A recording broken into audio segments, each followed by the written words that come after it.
Hey guys, what's up? Welcome back to the Dungeons and Masters YouTube channel, where I, your host Phoenix, as your Dungeon Master, will walk players through the various campaigns that we have set up.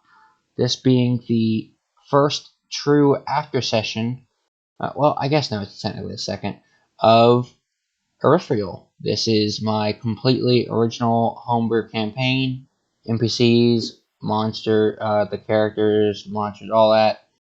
It's all homebrew. It's very uh, complex in lore, or I guess I should say detailed. And yeah, so don't mind all the stuff you're seeing here. We basically just had we were screwing around while we're waiting for Rafif Peacock, who plays as Peacock, our monk. And now we have also, of course, Chinook, our ranger, as Brad 24 as Chinook, our ranger of the party. Last week you left off, you were fighting a lich who is very close to death. The lich runs through the sarcophagi, and I don't believe. Oh no, technically, yeah. Actually, you do get an opportunity attack. Well, hang on. Disengage doesn't allow that, right? No, because it should be his turn. Action.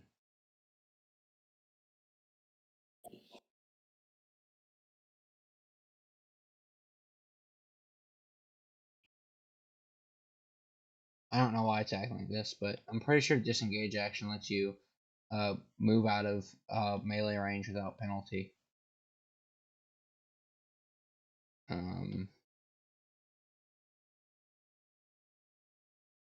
okay, so the Lich will disengage as his action, moving the rest of the way through to his sarcophagi, seemingly running through it. What do you guys do? Wait, I see him what? Sorry, you for No me. worries. He's running through the sarcophagi.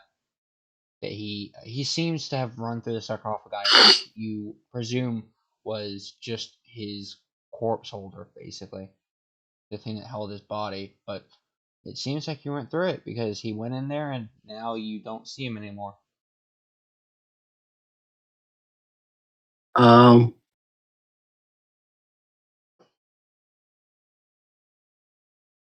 shit. Katak, you're a monk, correct?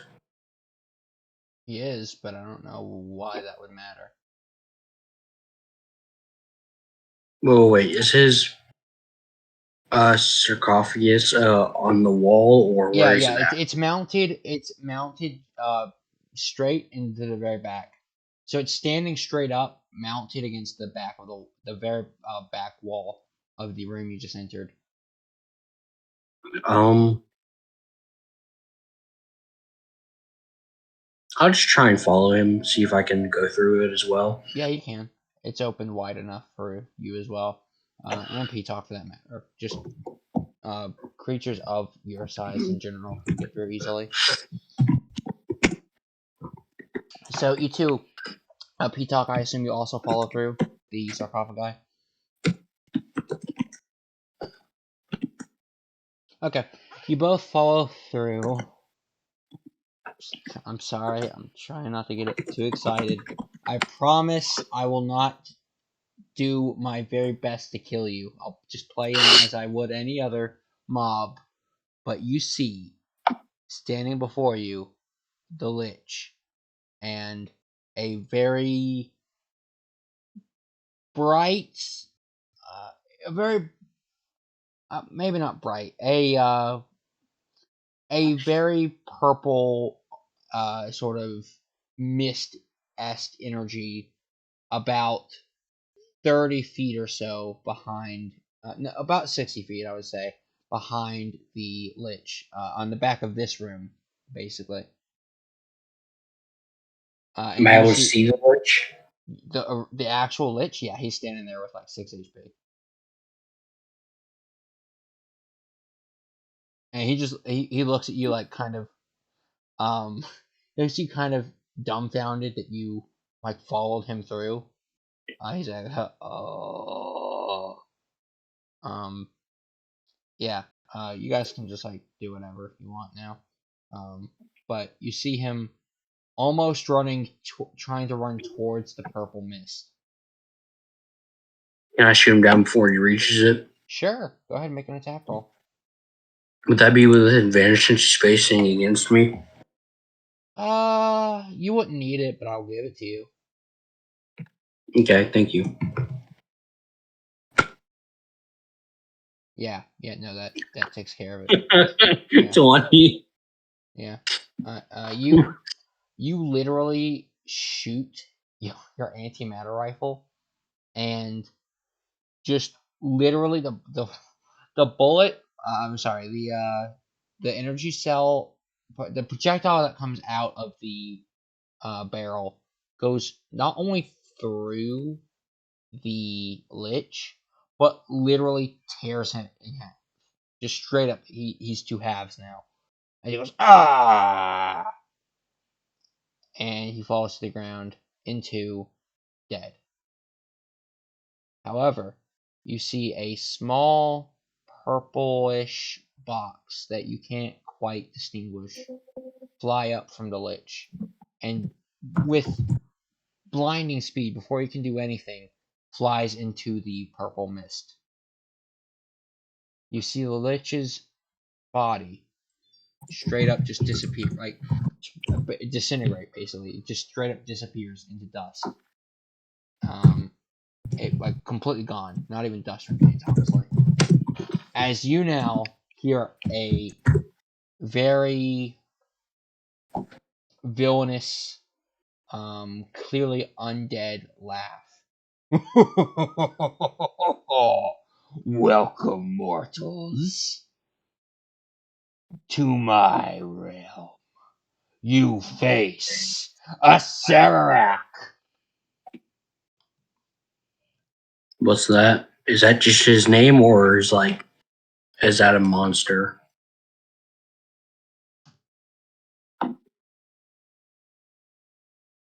Oh. Okay, you know the cover of the Dungeon Master's Guide, where you see Mm-hmm. that big purple guy that looks like a lich. Mm-hmm. That big purple lich guy on the front of the Dungeon Master's Guide, that's a Sararak. Oh. Yeah. So basically, he's just like wreathed in purple. Let me see if I can.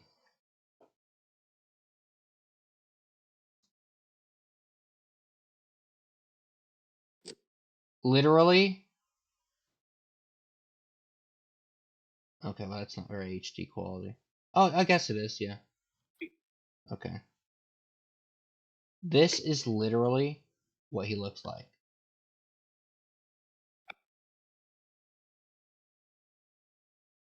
Okay. Yeah. He is so cool. Anyway, he stands before you, and you notice that this lich in particular, first off, just at a glance, is incredibly more powerful than the lich you just destroyed you two without hardly any effort. He has what seems to be at least three magic items, all of which you have no idea what they are, how it works, what they do, anything like that. But he holds, in particular, his staff out, and uh, it begins emanating, just like you see in the image before you, a slight purple fog. That just it doesn't like create a fog or anything, but it just emanates out from the wand, almost as if it were purple smoke. Um, and he says in the same voice, well, adventurers, you've made it this far. What do you wish to do? Surely you don't think you stand a chance against the mighty Sararak.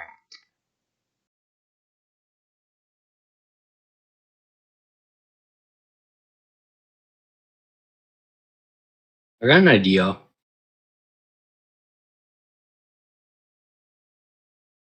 brother. You I got an idea, but I'm not sure if it would work.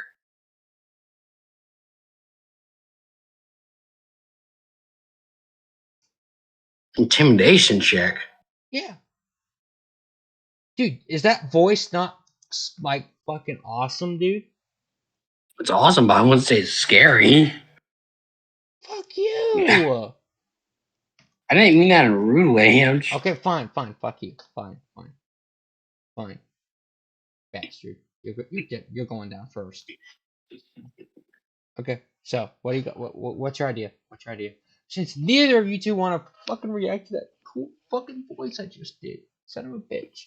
Anyway, hey, I never said it wasn't cool. I believe go it ahead. is cool. Go ahead. Refuse didn't even say anything. He didn't even type. He just doesn't think it's cool. He doesn't even want to think. He doesn't even want to react to it. It's okay. There's always the next villain. You bastard. You absolute bastard. I hope you step on a Lego.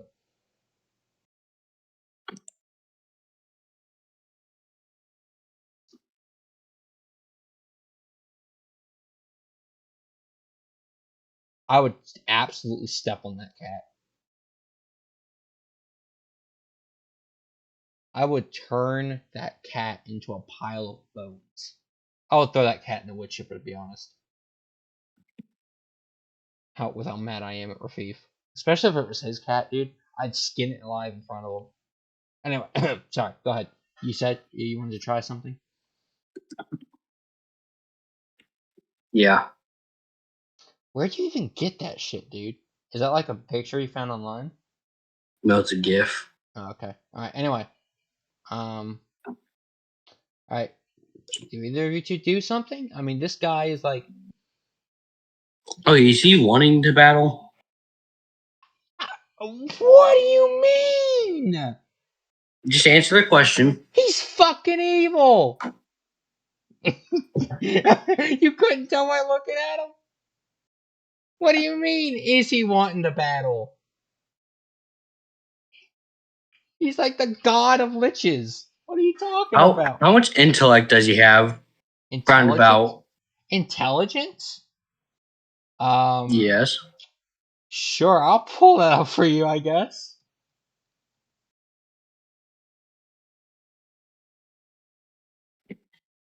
Yeah, I get. Let me pull it up. Um. Uh. Not exactly nothing. He is not. He is not stupid. We'll put it that way.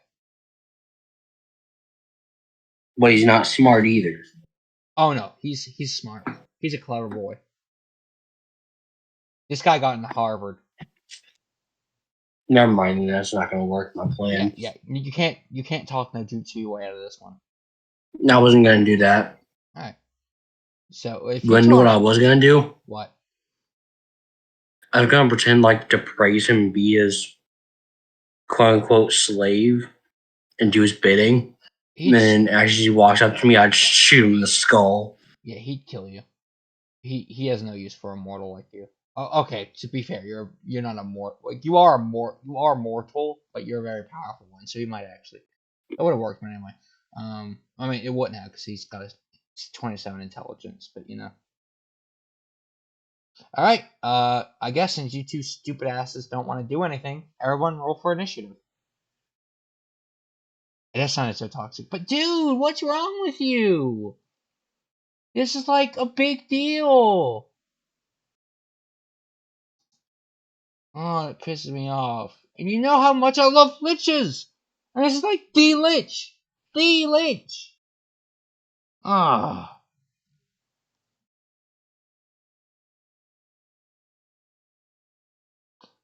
Fuck it. I'm gonna be. Of course, P-Talk goes first. Okay, P-Talk, what do? You're up first. No, he's not. Oh, I meant Chinook, but you know what I meant, dumbass. Go. I just want to make sure you're reading correctly. No, I said P-Talk instead of Chinook. Okay, fuck off. Go. No, I believe you. I just want to make sure you're Go. reading Take your turn. You have correctly. 3 seconds. Okay. I'll attack with my anti-matter rifle. Yeah. Go ahead.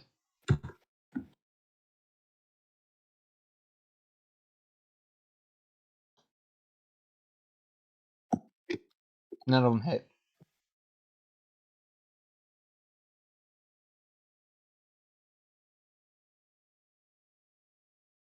Okay. I'm kidding. I'm kidding. Yeah, the first and last one hit.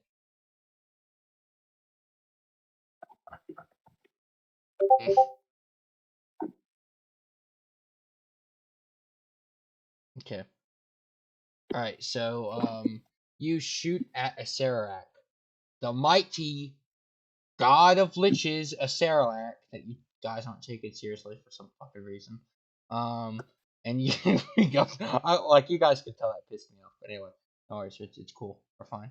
Um, you shoot him twice as the energy shell blasts off, disintegrating to the side of you in midair. You see it with your peripheral vision as you shoot massive rounds at him, both energy blasts, and almost like burning a part of his majestic purple robe as you deal 72. Thank God. 72 necrotic damage. But you know what? You know what that would have been without the 3 damage from your attack from your thing. Shut up. Yeah, I'm just saying it would have been. Man, this is just campaign. Erythrial is just 69 the campaign, dude. It's like the fourth time it's happened. All right. So that should be your turn, right? Mm-hmm. But do go ahead and cast Hunter's Mark since you long rested. Mm-hmm. At the end of your turn, a Sarac will take a legendary action. He will cast an at-will spell. He casts. Does that work? Holy shit.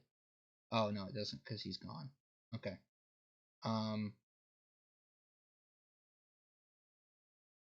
Wait, what? How long is it, dude? What's the range? Oh, you're so stupid, dude. What's this? Okay. He will cast Ray of Frost on you, Chinook. So, okay, cool.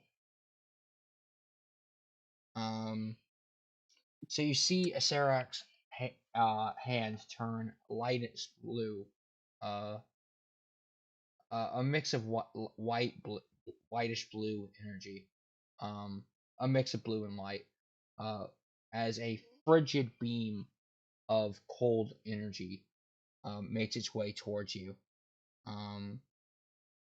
Roll the dodge. No, it's a spell attack. I know I was making a joke. So I mean his to hit's plus 15. So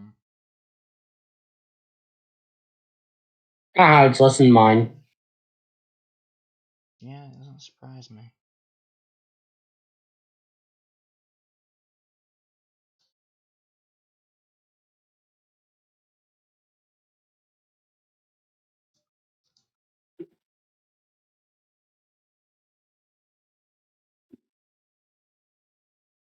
Neither, dude. Okay, fine. I'll tell you what we're doing. Do it this way.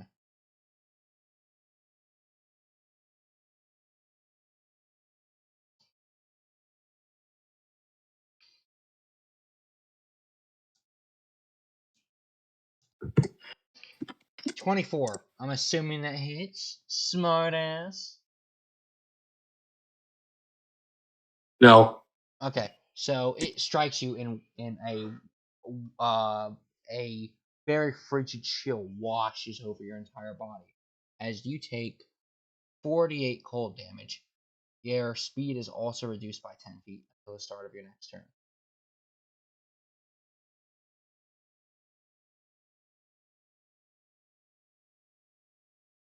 You take 16 cold damage.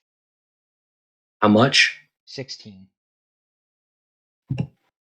Ouch. That's not sarcasm. That is not sarcasm. No, I get it. P-Talk, you're up. Oh, no, I'm sorry. Excuse me. Blah.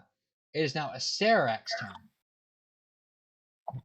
Pretty sure Serac rolled a little lower than P-Talk. I believe a Sarak got a 13. Oh, I'm sorry. I thought it rolled a 7. A Sarak got a 13, P-Talk got an 11. I'm looking at that now. Yeah, I see. My mistake. Okay. Sorry. No worries. A Sarak will cast... Ooh, fun! You see? Excuse me.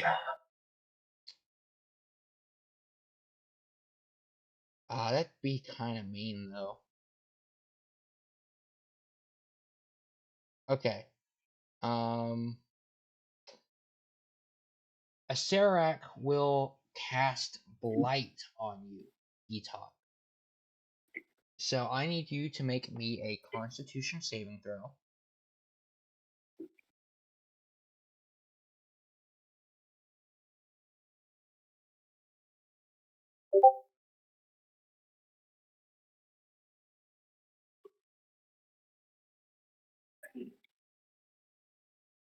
Yeah, that's right.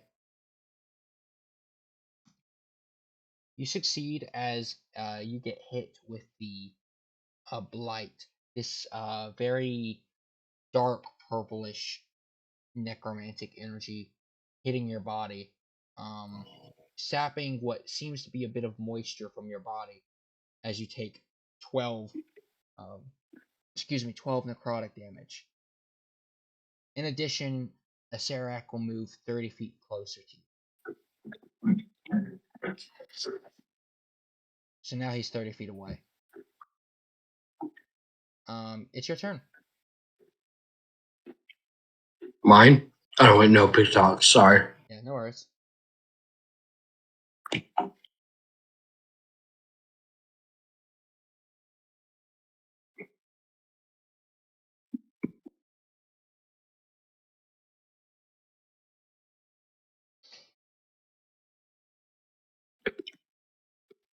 I'm so glad that he passed up the opportunity to make a JoJo reference. Well, he made a JoJo reference. He just didn't use the exact quote. Dude, that would have. Oh man. I'm just saying he would have magically had to make a second con save. Cough, cough.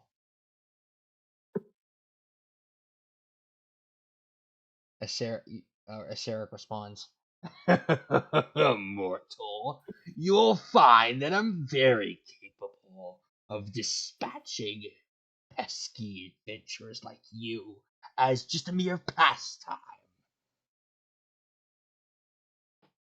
How is it bold of me when I know I am the superior talent among us three? Press X to doubt. Press X to doubt, you son of a bitch. Okay, let's see. He doesn't actually say. Serac only says what I use in his voice. And you can obviously tell when I'm speaking as a Serac.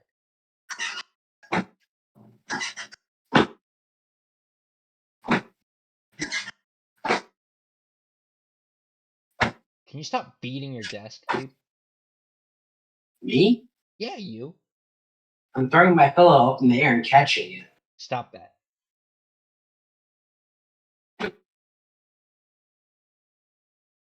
Thank you, P-Talk. Finally, for some respect on his name.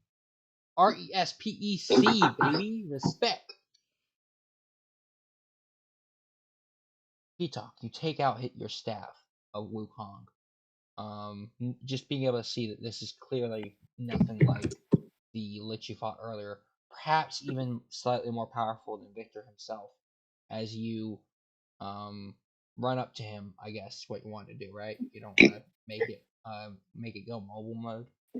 You just want to run up to him and attack. Am I allowed to advise something to him or no?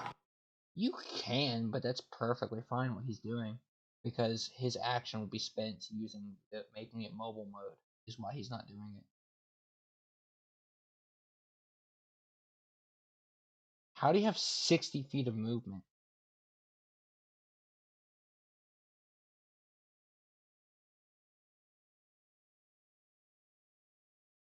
Okay.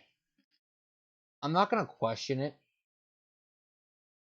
I believe you, dude, but I'm not gonna question it for now. But I'm checking your sheet after. Okay. No disrespect. I mean that's kind of ridiculous. Anyway, go ahead. You run up and take your staff of Wukong out. As you pull it out and run up to him, Serac stands there, almost in bewilderment that you have such an item. The staff of Wukong, an artifact. How could a mere mortal have acquired such an item? You can tell that he's a fair mix of both equal parts surprised, but also honestly a little impressed.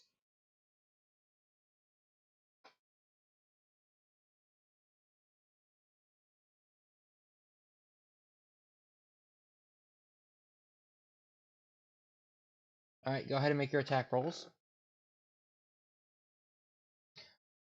For the purposes of damage, are you one or two handing this?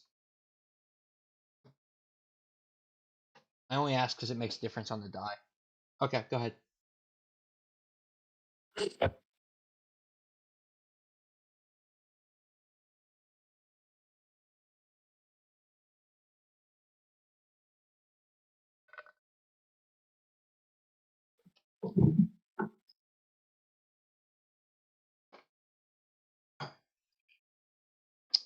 Both hit. Wow, God, of course it's a crit. Yeah, go ahead.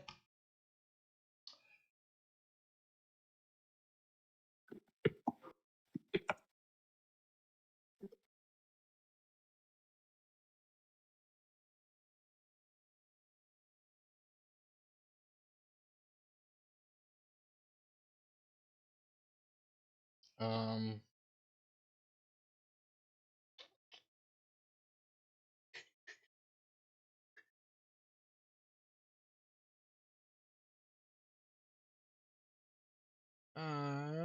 oh, I don't. I wasn't. Oh, okay, it doesn't matter. I was gonna say I'm not keeping track of your arrows, but you don't use them anymore. Um, 38, 68, 98. You do actually get 12 additional damage on it. 3.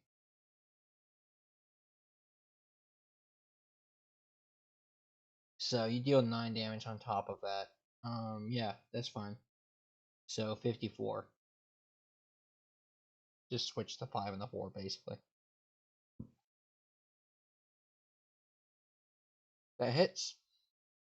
Jesus, dude. Yeah, yeah, that absolutely hits. Like 5 times over. Go ahead and roll damage. It is 68 plus 6, I believe. Let me just double check. 68 plus 6, yeah. Alright, so that is 54, 94, 97. So you run up and whack him 3 times with your staff of Wukong. You hit him first across the first you hit him across the face, on his right cheek, and he's you follow it up by spinning around in your hands and attacking, striking into the the left side of his chest. As you then continue to spin it around one last time and knock into his right side of his chest. He glares at you, not not particularly upset, but definitely realizing that you're a higher caliber adventurer than what he is used to fighting. If that's your turn, cool. Okay. Let me see. Uh, you are. So he was 60 feet away. He moved up 30. You moved up, I guess, either 30 or the rest of the way to him. Probably 30 feet. So you're absolutely within 5 feet. Um, He made a mistake, Reeve. So now, it's just not. How far away from P-Talk are you, Chinook? Before he moved, how far were you behind him? Before he moved, Yeah, like 10 I'd feet. say about. Well, I'm gonna go. I'm trying to stay as far away as I can, like without having to roll disadvantage on my attacks. Well, So you'd be so the actual room is like roughly 80 feet. Okay. okay, so I'm probably 20 feet before he moved. Okay, so So that's that puts 50. me right at the entrance of the room. Yeah, basically. Let me see something. You put that damn hamster again. Fuck him, really? He's like, this is in this time, but this specific time it's okay because that means he's like, oh shit, what I do? All right, you're not expecting this. A Serac will use a legendary action at the end of your turn, P-Talk, taking his staff, tapping the bottom of it against the ground. Prepare to face your doom, adventurers! As he moves, this very onyx black, magical looking entity, it's a sphere, towards you. In a straight line, we'll say 40 feet. 40 feet up to 40 feet ahead of him, basically. Um, as he stands there watching it pass by him. Very, very much a sinister smile crossing his face.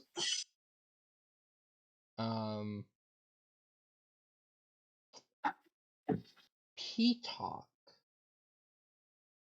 I need you to make me a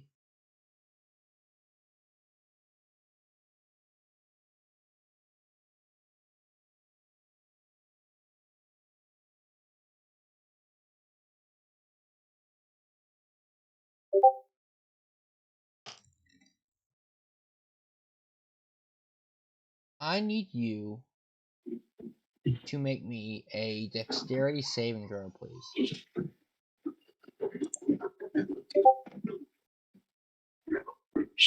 Okay, you pass. You jump out the way as you see this deep onyx sphere pass by where you would be, basically dodging out the way, and you see the very stone, the very fine. This is very ornate. This is even for a boss room. The stonework in this room is exquisite. Um, you get the sense that this is very much a heavy but elegant looking stone, and it just completely is all the stone that this sphere travels across just instantly is destroyed, not even leaving behind dust as a trace. There's just literally patches of dirt where those stone slabs once were that covers his wall. Yeah, no, that doesn't matter. I mean, thank you, but it's a saber suck. It's not it either you succeed and take no damage, or you fail and take or you in your case fail and take half damage. But yeah, go ahead and be happy with that. Chinook, P-Talk, you also see Chinook, you see, because it's literally right in front of you. As this sphere moves, everything that was in contact with it just disappears. The stone that it traveled on just completely gone. There is with a sound. You see dirt patches that was underneath the stone when it travels there. P-Talk, you see this as well, looking to the side, and you're just like you're just sitting there like, whoa. Oh, okay. It's that kind. Okay. All right. We're that serious. Okay. Yeah. Okay. With that, Acerak concludes his legendary action. It is back to the top of the round. Chinook, what are you doing? I will attack him 3 times. Okay. Go ahead.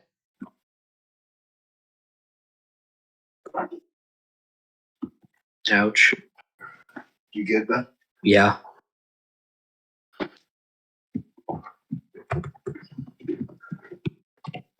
Okay. You have 147 energy cells left.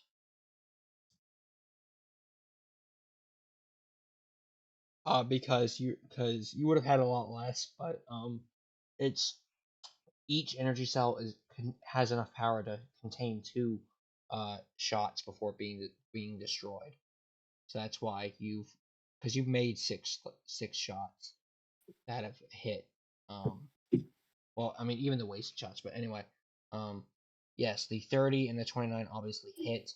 You shoot him twice more with your antimatter rifle as they slam into you.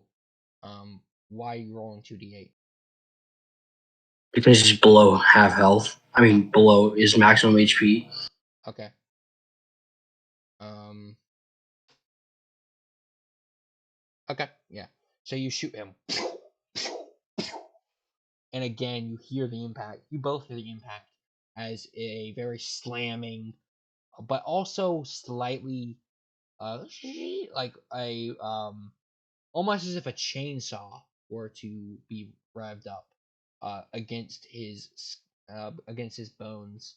Um, the small bit of skin that he had covering it now eaten up, chewed through by the necromantic energy of the rifle itself. Um, as he takes 70, 81, I want to say. Um, Let me see. Yeah, 81 plus 11, 92, 104. 104 necrotic damage. Um, and let me pause for just a second. So as you shoot a Serac, he you can tell is beginning to show faint signs, very faint signs, but signs all the same of beginning to weaken ever so slightly uh, as your uh, as your rounds hit him, dealing a total of 104 necrotic damage.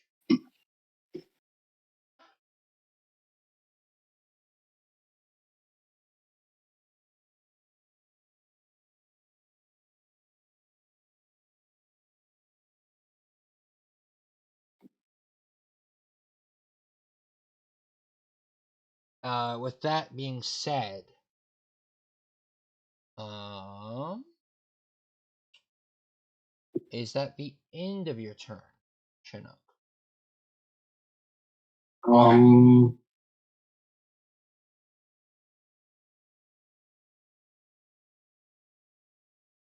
Let me get breezy off my chest real quick.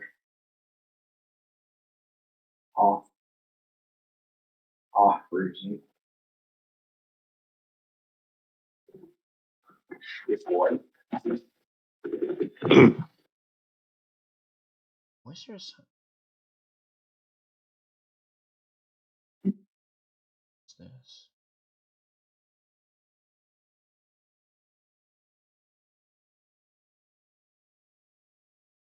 Oh, he'd have a chance of getting past that.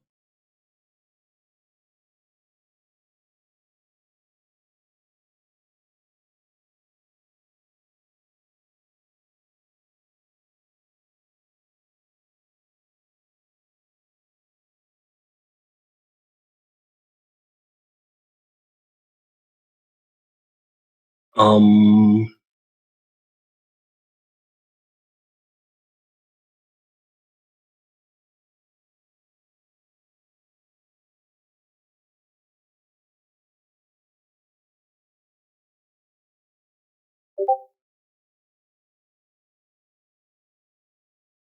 Talk, what health are you at?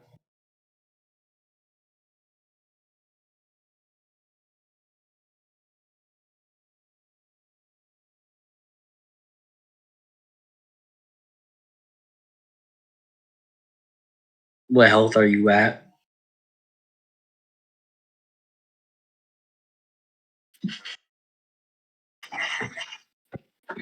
Is that your max or?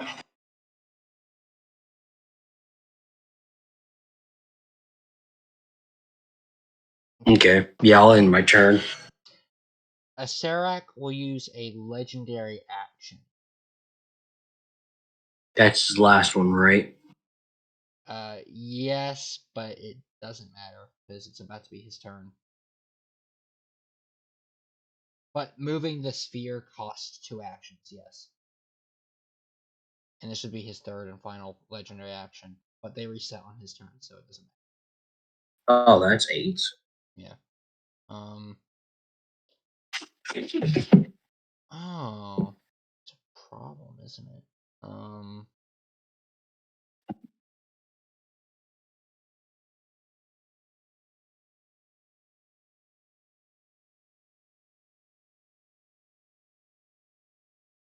Hmm.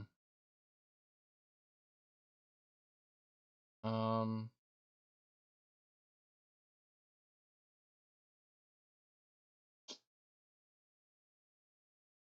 Okay. Here's what he'll do. A Serac will use paralyzing touch against you. Pre-talk. Because you are within cold. Excuse me. You are within. What is it? 10 feet? 5 feet. Yes, you are within 5 feet.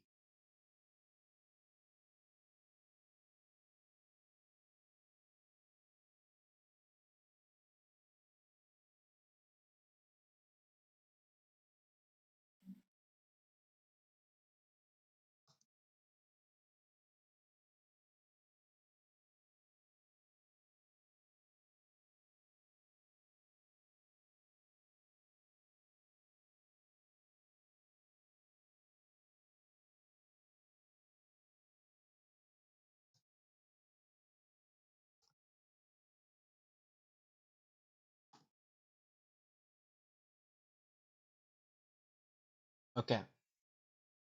So I'm assuming the um.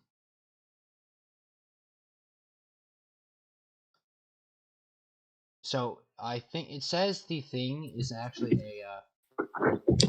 It says the thing's actually a +8 to hit on his stat block, but I don't understand why because it would seem as if he gets a +15 because that's what it says for his spell attacks, which is this is a melee spell attack. So go ahead and make me a DC 20 Constitution saving throw.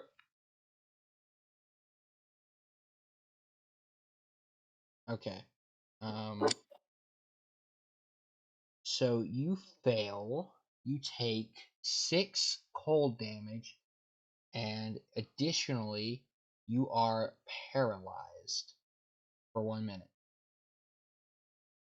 You How can long repeat it? for 1 minute, which is 10 rounds, but he can repeat the saving throw at the end of each of his turns. So P-Talk, you see a Serac reach his hand out, as very very strange, um, blue, a very strange blue and greenish aura comes around wraps around his hand, forms around his hand, the palm of his hand. A greenish energy with a blue circle, blue bolts around it. As he touches as he reaches his hand towards your chest and touches it, as it makes contact, your body is filled with this cold sensation, as if you were to feel numb. As you take 6 cold damage, and before you can even really register how cold the attack made your body feel, you realize, oh shit, I can't do anything. You attempt to move back in just reaction to this overwhelming cold sensation, but you can't. You know that you're commanding your feet to move, uh, but it's not working. You have been paralyzed. It is now the Lich's turn. Archlich's turn, excuse me. Acerak will use his 30 feet of movement to go past Chinook, excuse me, Peacock, and come up within 20 feet of you, Chinook, and cast. Well, I'm 60 feet away from Pitlock, so he'd be 40 feet away from me. He can move 30.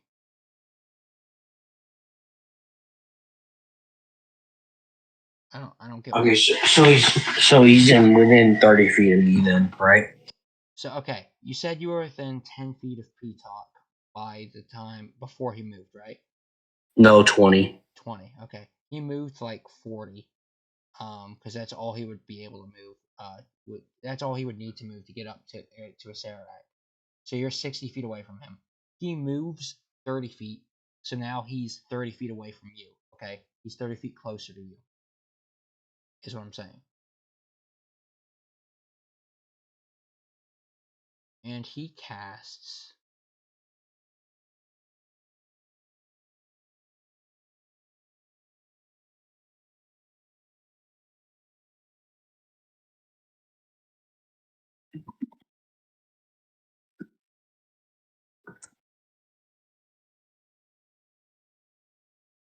He will cast Phantasmal Killer.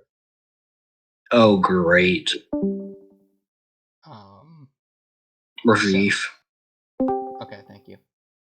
He will cast Phantasmal Killer on you. Okay? So I need you to make me a Wisdom saving throw, please. Great.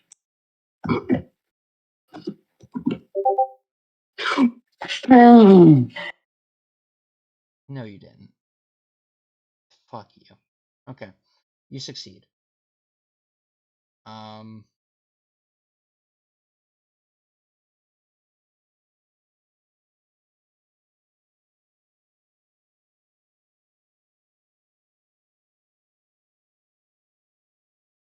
Well, you're not frightened of him, but it's worded as though you still take damage.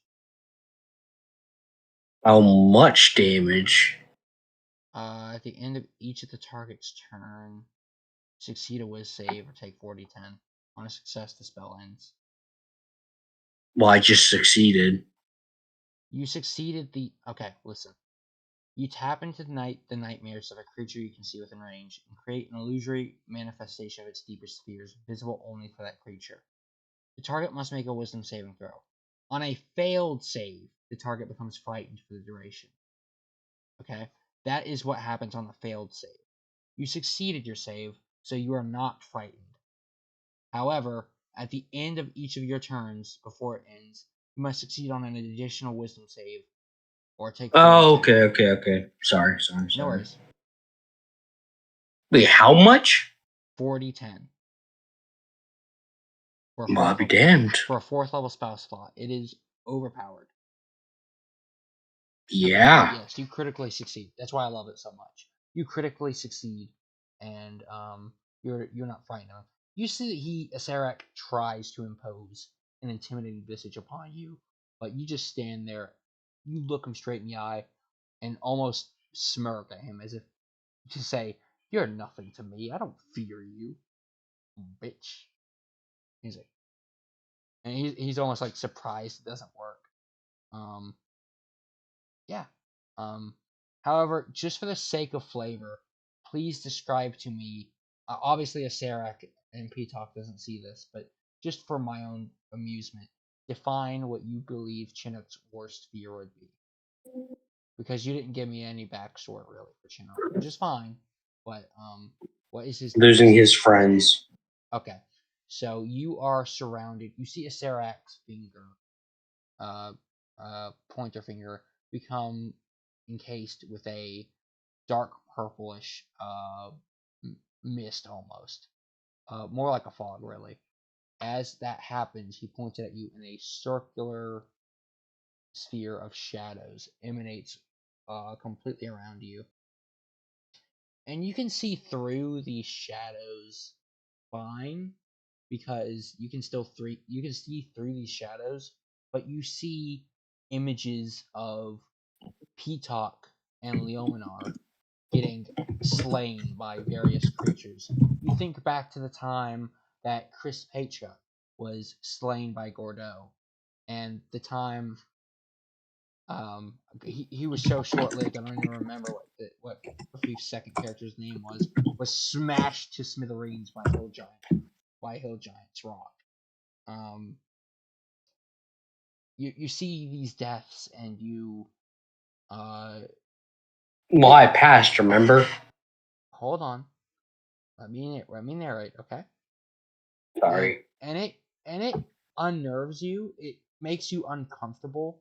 Um, you you in any in any other circumstance, it would almost make you coward, coward in fear. But for some reason, you just feel not unaffected by it because you are. But I mean, it's images of your friends dying, which you perceive to be real, of course. But you understand that this is something that has to be done. You have to face this enemy, and you can momentarily uh, give yourself that resolve needed to push through your what would otherwise be fear-induced paranoia. Okay, is that all right with you? Yeah. I'm sorry, I'm being a smartass, I know, but it rubs me the wrong way when someone interrupts my narration. All right. All right. That is the end of a Seracs turn. So now it is. I'm sorry. That was the.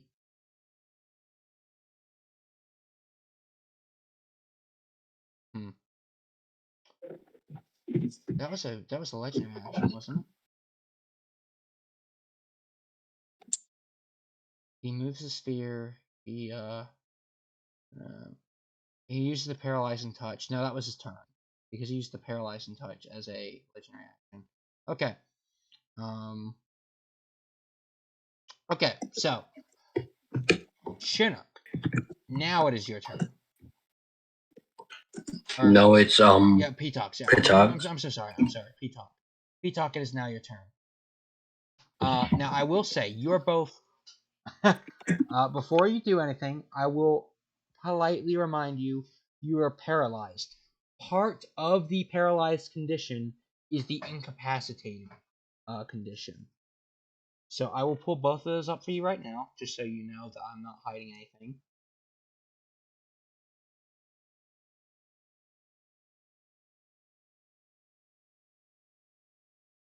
So as you see, it says a paralyzed creature is incapacitated, which is a separate condition.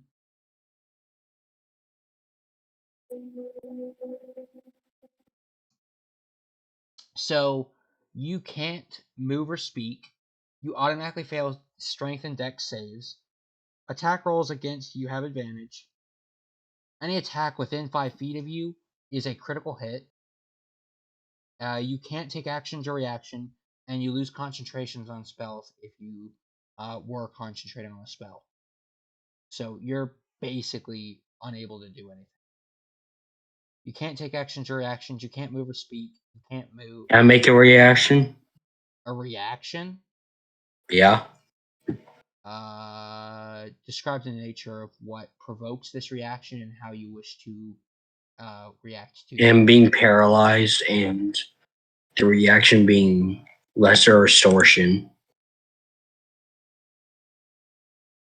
One moment.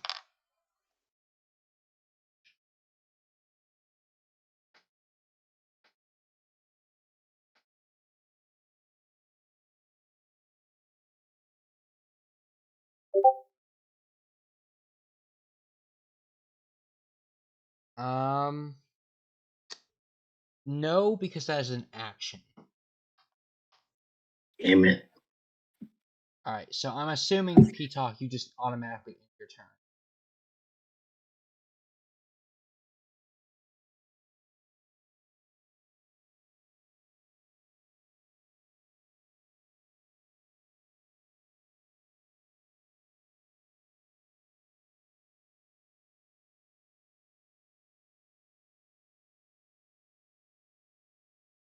I was getting to that. If you are ending your turn, you get to make saves. Yes, you get to save against ending the paralyzation, and you get to save against. Okay, so you end your turn. Let me see. I believe you have 2 effects on you. First off, obviously you get to try to shrug off the effects of the um, paralyzing touch. So make another con save as you have ended your turn, and if you succeed, it ends.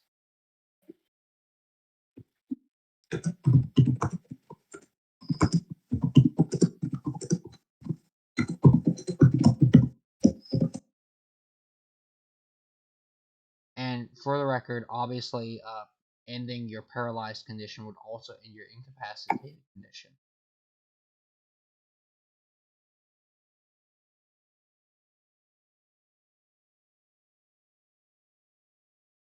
So reroll your con save, please. Yes, you do. Okay. 25 passes, and you are no longer paralyzed. You come back to your senses. You realize, wait, this isn't right. I can't cower now. I have my friends who need me and are depending on me to help them get through this battle. There is a very powerful foe in front of us. We must fight.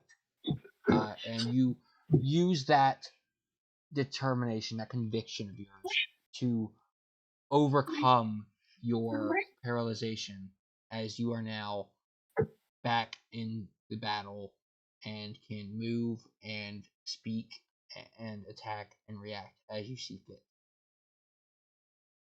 With that being said, you did end your turn.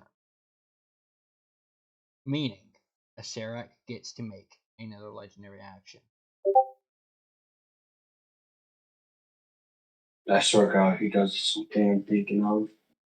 He will use 2 of his legendary actions. Oh, great. The smoke, once again coming from the purple smoke, once again coming from the talisman of his talisman of the sphere. And the black orb, the onyx black orb, moves even closer.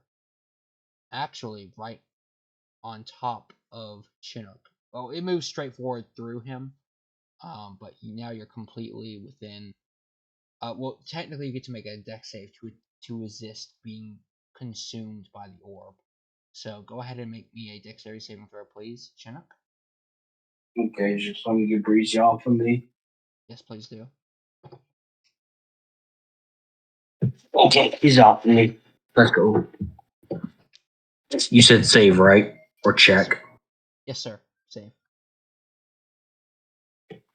Whiz. I'm sorry. Ouch. Actually, that passes. Really? It does, yes. Thank God. Okay, I will just go ahead and tell you so that you understand. This is a sphere of annihilation, which I'm sure you know, but anything completely within inside the sphere ceases to exist. That is why it's such a low save. And even if you fail to save, you get that's why the DC for the save is so low. And otherwise you only take a bit of damage.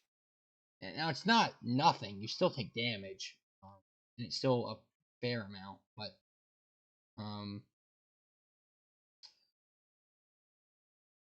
oh no, never mind. I apologize. You don't take. It's a save or suck, so you don't take any damage. Okay, that is his legendary action. Peacock ended his turn, I believe. So now it should be Chinook's turn again. What do you do? I'll As attack you, him 3. by the way, as you do move out the way, you jump out of the way of this. For the record, you are still seeing these images of Chris Petra, and I'm gonna say Rafif's second character because I don't remember his name. He was so short-lived. He lived for like 2 sessions, and as you see this, you aren't paralyzed with fear. You aren't frightened, but you are. It's distracting to you, but you would hear the of this destructive orb coming up to you, and you use that sound uh, to judge distance audibly and jump out of the way of it as it completely absorbs the stonework on that it was that is completely consumed by it, leaving behind nothing but dirt that was under it, the dirt that was under it. So you shoot him 3 times. Go ahead.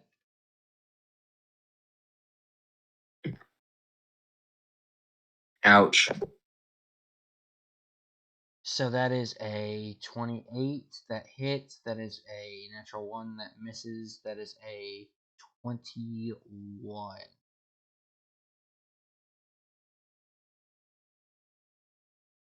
21 hits. So you shoot him. You shoot him 3 more times. You shoot at Sarek 3 more times as you are kind of off balance with your aim. You hit him the first time, as the second one just barely misses. It skims by his head and hits the wall instead.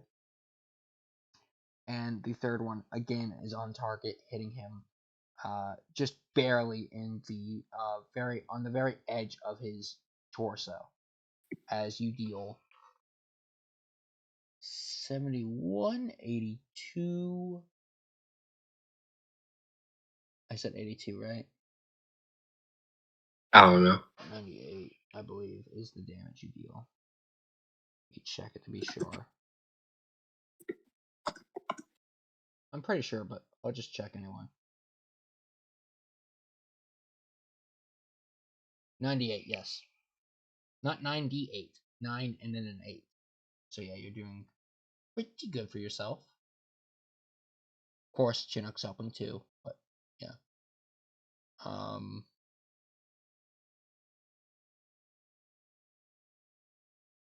Basically, every 3 shots you take with it, you burn 3 cells.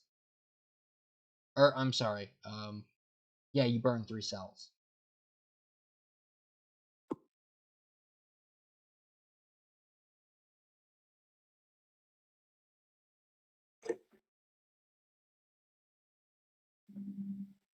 So these 3 basically don't count towards anything, but the next 3 you shoot will. Okay? Okay. It'll reduce your cells by 3. That's not technically the exact science behind it. Technically, it's very awkward because you're shooting 3, although it only contains 2 per cell, 2 shots per cell.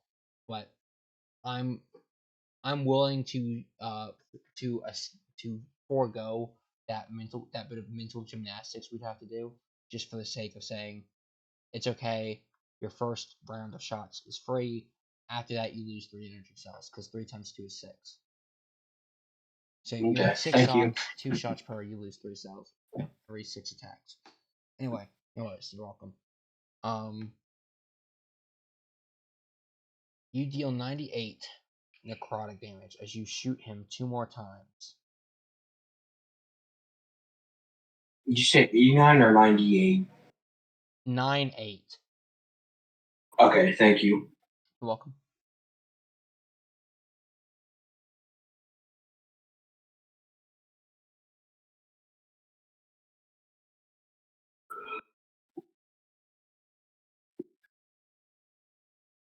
Leaving him at 274 marked. Okay. So now he is looking much weaker than he was last turn. But he's still going. He's still going I wouldn't say strong, but he's still holding in. He's still hanging in there. It is Acerak's turn now. God, it's hard to keep track of all this.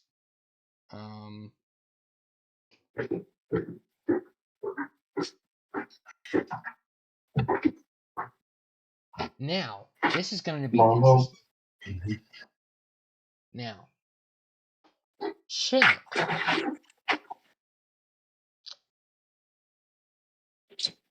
Acerak will... Oh, please make me another wisdom save, please. Okay. To attempt to end the effect of the illusion on you. Save whiz, right? Yep. Okay. Ouch. You take 10 psychic.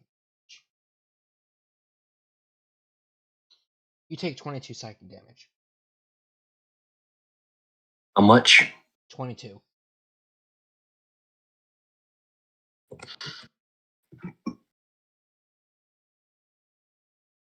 Alright. That's a lot of damage. Is it really? It's 22 damage. I mean, but yes, that's a lot. But that's nothing to you, right? Not really. It's like a 20th of my health. Oh, okay. I see what you're saying. Okay. Yeah, it's so much. No, I'm being serious. No, I'm serious. That over time, it's going to deal a lot of damage. Yeah. If you don't end it, but you have a what? +2 to whiz? What? I thought that's what. I thought wisdom is the spellcasting ability for rangers. Okay. Anyway, so Acerak is going to use an action that you have never seen before. Neither of you. He will tap his staff of the Forgotten One. The bottom of his staff of the Forgotten One against the ground, expending 1 charge from it, targeting you, Chinook. Please make me another Constitution saving throw.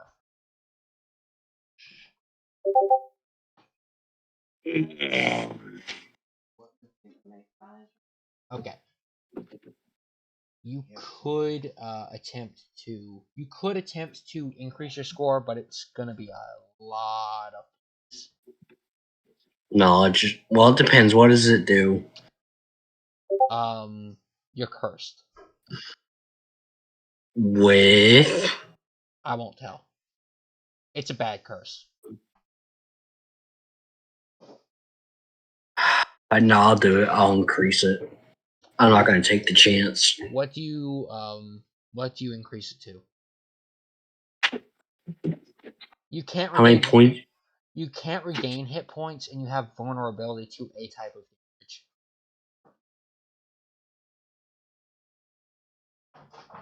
That's what that curse does? You cannot regain hit points, and you have vulnerability to a type of damage. Yes, that's what the curse does. I'll increase it. Okay. Go ahead and... What are you increasing to? I'm not telling you the DC.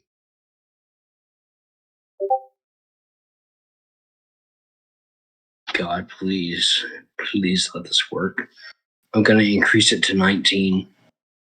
Not enough. Damn it! So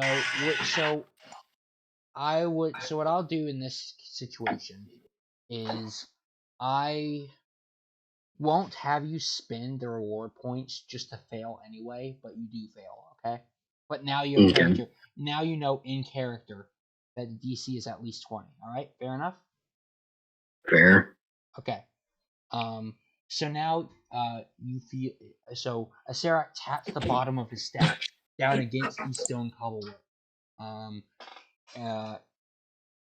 And the purple smog, fog, lifts from the staff of the Forgotten One.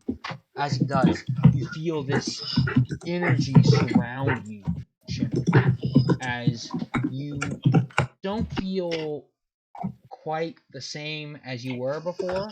You can still move, speak, act just fine, but you there's something wrong with you, physically speaking, or perhaps mentally. You can't really determine it, but you just don't know what it is quite yet. Okay? Okay. A Serac will end his turn with that.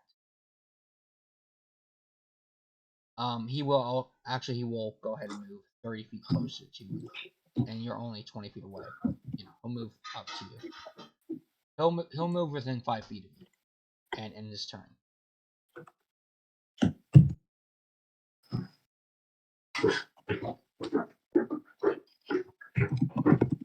Okay, so that is the end of Sarac's turn. P-Talk is now your turn.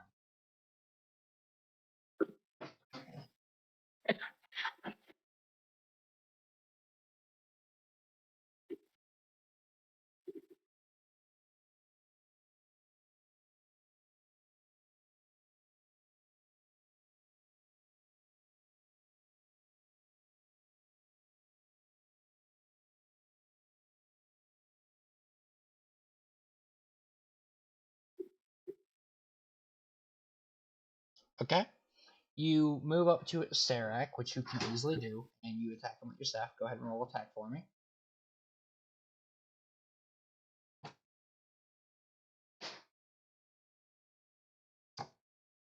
Doesn't hit.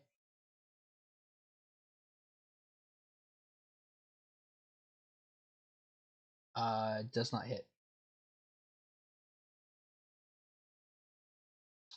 I believe Flurry of Blows is offline now. Yeah, okay. Because you have to hit, I believe, with a attack before you can use it. So you run up to him and strike at him twice with your Staff of Wukong, but it seems as though he anticipated a attack from behind from his ally as you swing twice and he evades to both sides and misses and you miss. That being said, it is now Chinook's turn. Go ahead and take your turn. You are not limited in what you can do. My turn? Yes, you're not limited in any capacity by what you can do. Okay, I'll attack him 3 times. Sure.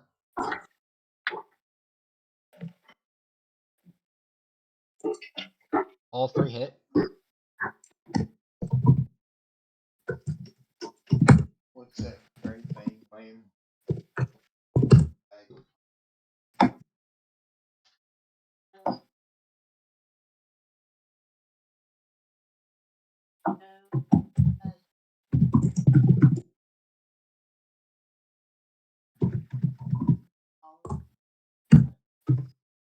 Okay.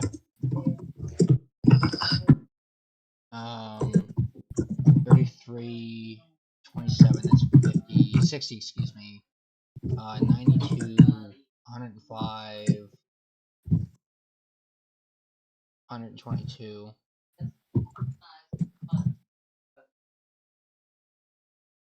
And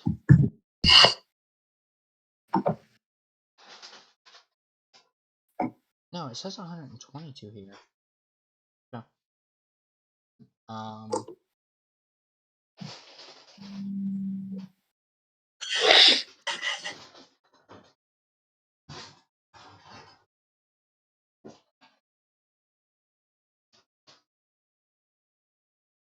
So you shoot him 3 more times as all 3 hit.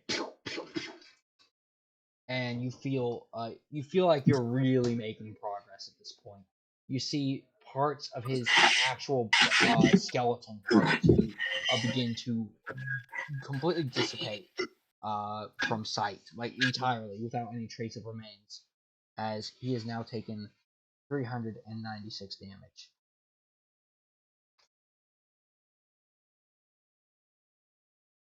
Will that be your turn?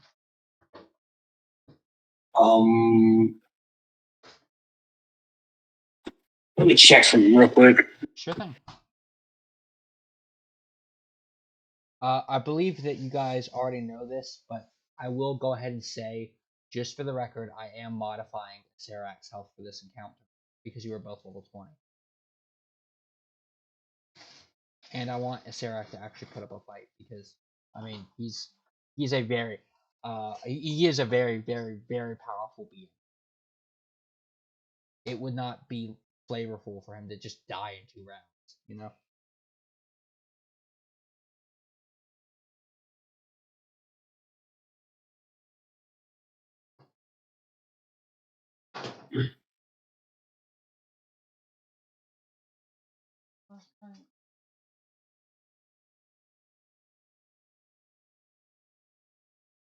Wait, what did he hit me with last? Oh wait, never mind. It don't matter.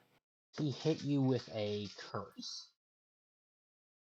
And as of the current moment, you're still affected by his illusion. Actually, hang on.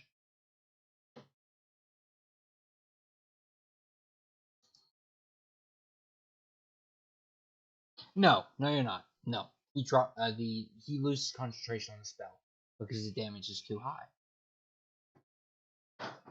He loses concentration on the spell. You no longer have to make a wisdom saving throw. The images disappear. I'd like to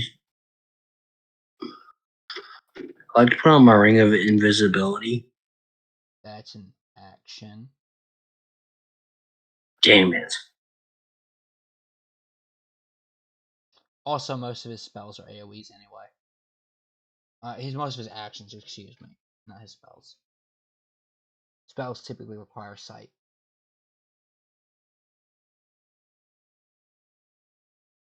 Is that the end of your turn? Let me just check one more thing. I'm sorry. No worries. You're not gonna apologize.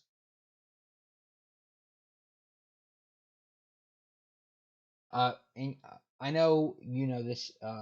I know you know this, Chinook. P-Talk may not. As the Dungeon Master, it is actually stated in the Dungeon Master's Guide, or maybe it's the Player's Handbook. I think it's the DMG though.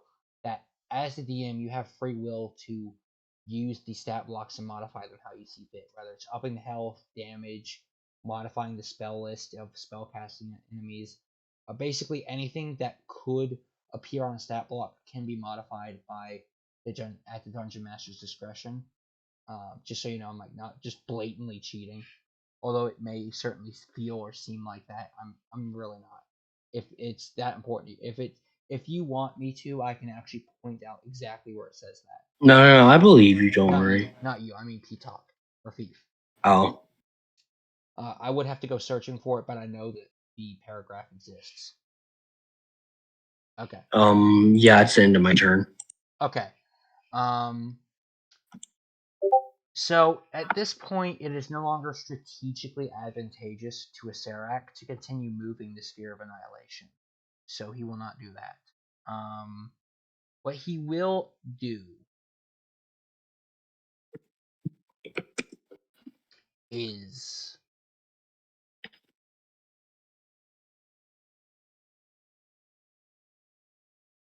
no, that'd be kind of not okay.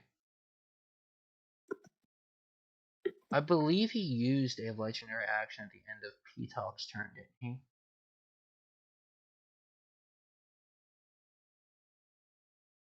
It makes a big difference here. I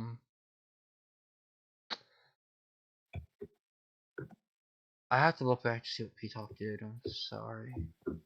P-Talk, do you remember if Serac used a legendary action at the end of your turn? I don't believe he did. Okay.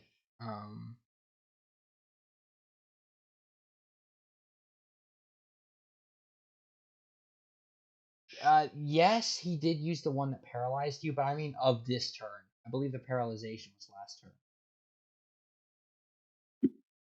Okay, so Acerak will use all 3 of his legendary actions for Disrupt Life.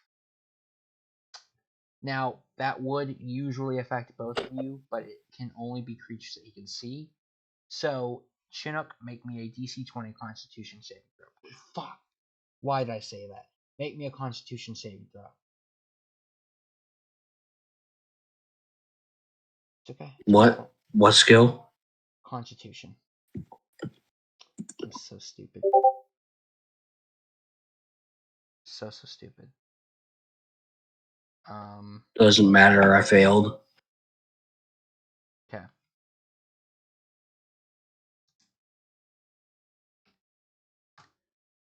You take 36 necrotic. Wait, necrotic?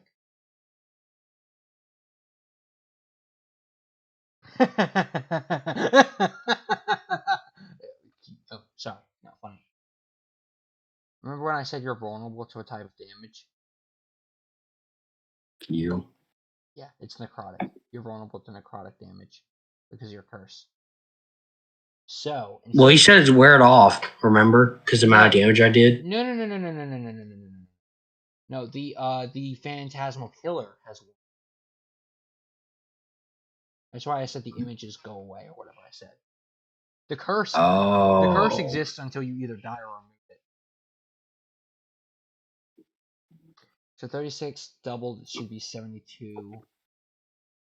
Yeah, 72. So you take 72 necrotic damage. Ouchie. That actually hurts you. That's about half your health. No, I'd say about a third, but still. Oh yeah, okay. I guess it is a lot closer to a third. Yeah. Well, now it's probably about half your remaining HP. I'm at 94. After taking 74, 72. You took 72 necrotic damage and you still have 94? Yeah. Okay, then. I guess you're just goated with the sauce. Go to the swouse. No.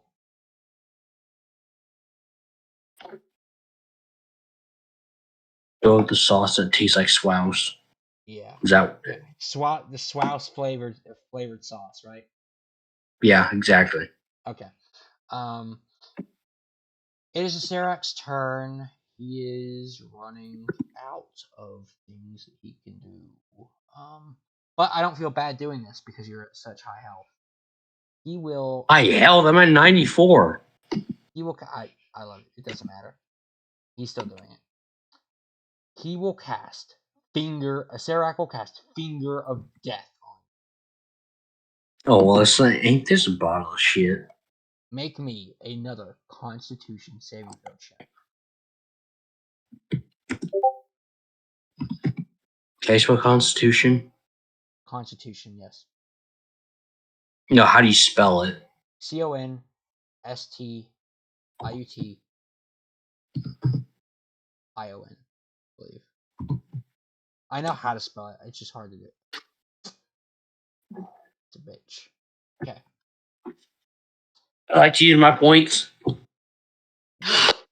Yeah. All right. Sure. What do you modify it to? It's a 6, Brady. It's a 6.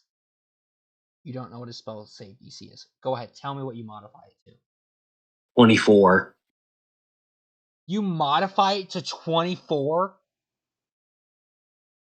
Doesn't Finger of Death instantly kill you? No. But you don't want it to kill you. Yeah, I'm modifying it to 24.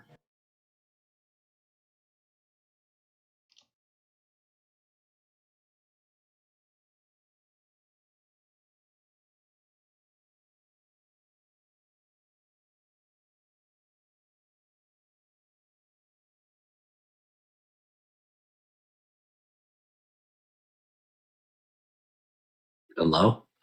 Yeah. I'm dealing with something. 1 second.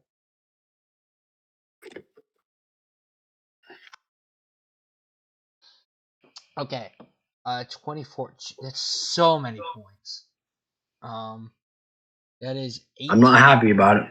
18, 5 apiece. That is. I actually have to calculate this. I only know up to my 12 times tables.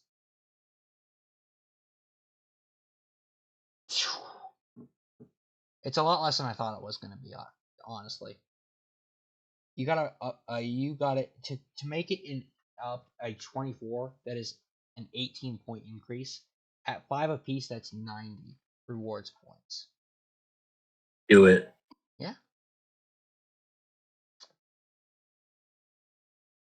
Chinook. You only have 87. Shit. Hey, Rafif, can I borrow 3 points? It'll leave you exactly 120 reward points. Roll. Let me see what was. He said yes. I didn't see it. 78 plus. Oh, He sorry. literally said yes, no problem. Plus 30. Roll 78 plus 30. Oh god, that'd be 90. Wait, how much did you say you're at? 94. Okay, fine. If it was gonna kill you, I was gonna let it happen because it sucks if it kills you. But yeah, no, I'll let him. I'll let him help you. I'll let him. So Rafif now has 120 points and I have 0.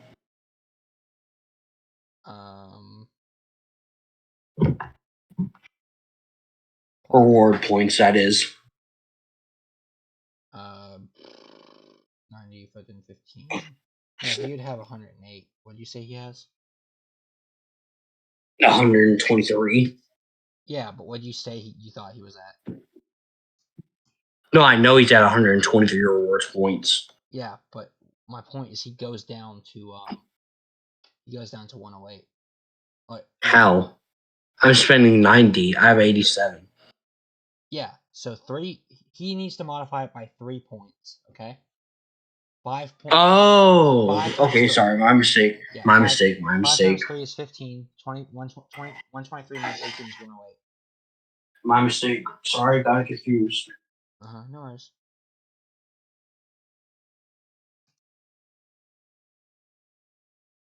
Okay, you succeed. Now, you do take half damage, but the damage that is halved is double. So literally just normal damage. Effectively.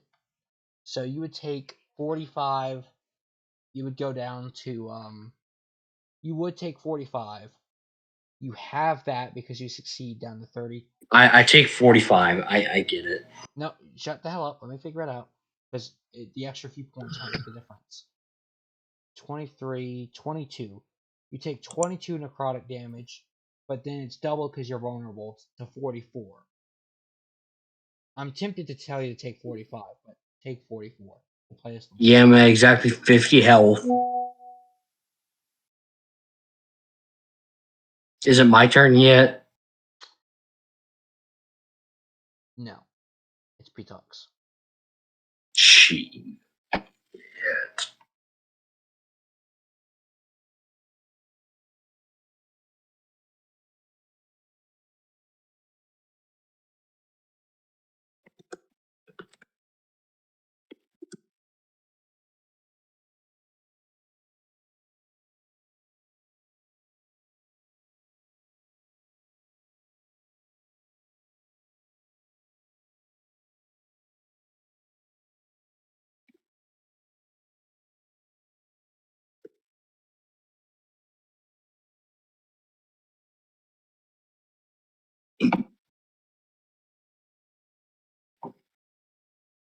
You do take 44 damage if you have not marked that down already.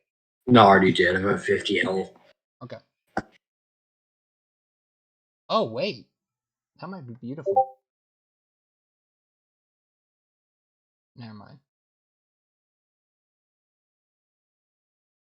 I don't know what that is.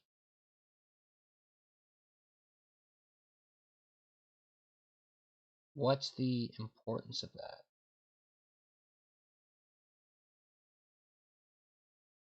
I don't see why you're bringing that up. Is there something I'm not getting up with the staff?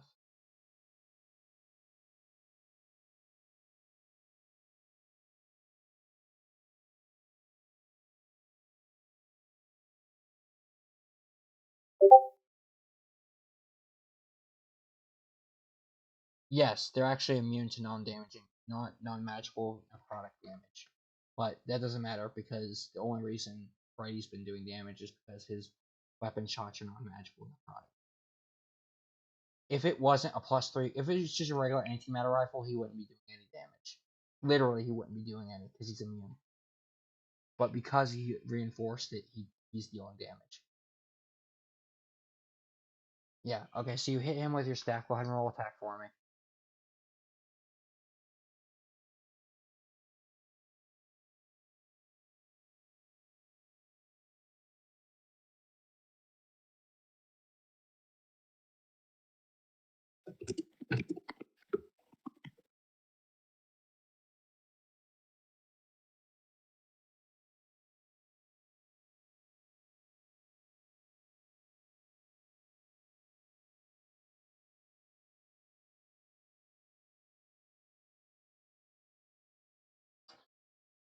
$14 doesn't hit, $31 does. Flurry of blows?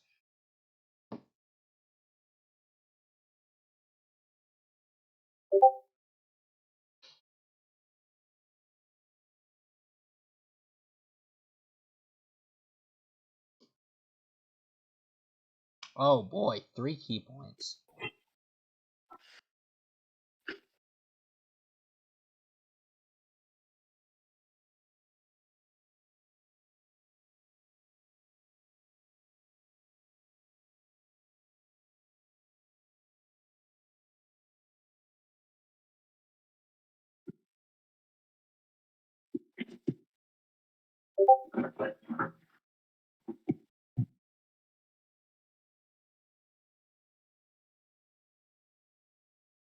Normal necrotic, yes.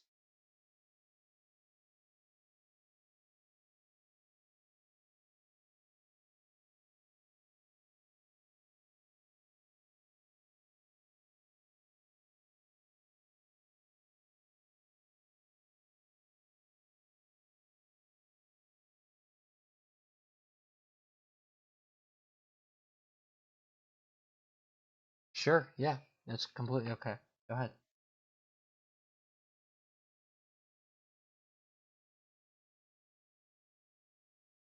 That hits.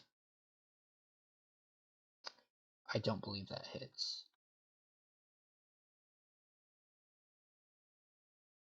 No, it doesn't. Okay, so that is 3, that is 6, 60,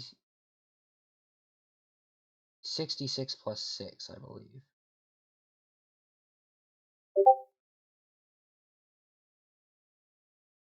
No, 68 plus 6.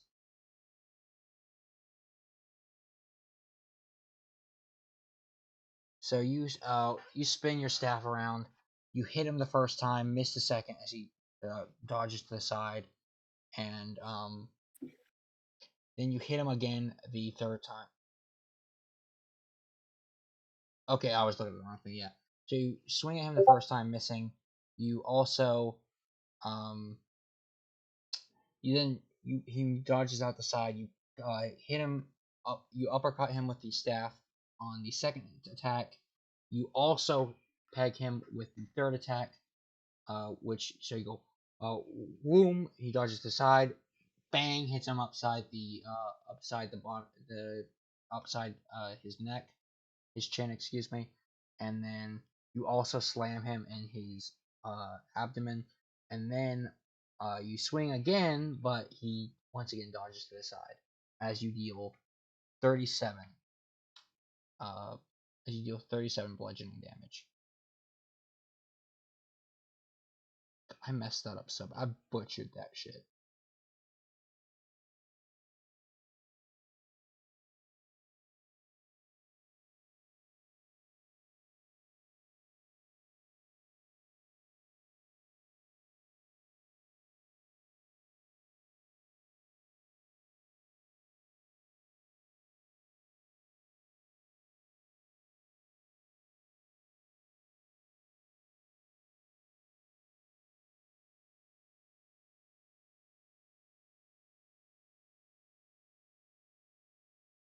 Okay, I'm sorry. I am kind of doing 2 things at once right now.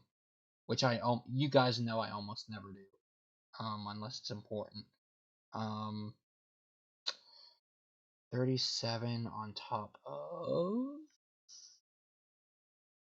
296? 396, excuse me. Good sir. 396 marked on top of the 37 you just dealt. It is 433. He is looking rather weak at this point. Okay, P-Talk, that is the end of your turn. So, Acerak will use a legendary action to make a paralyzing touch attack against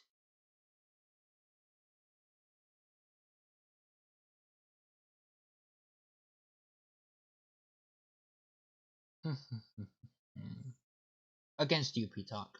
So, he will, he doesn't even really have to turn around. He just has to, like, move his shoulder a little bit, to the side, basically, as you see the same energy that paralyzed you before comes at you once again.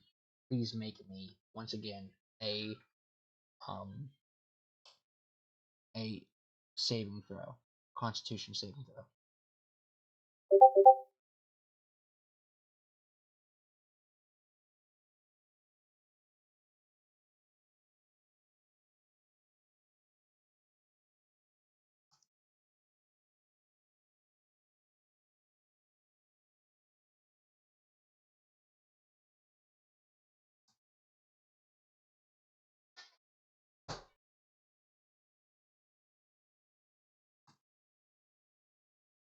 Oh my god. I know what I'm doing wrong. It's Mon attack.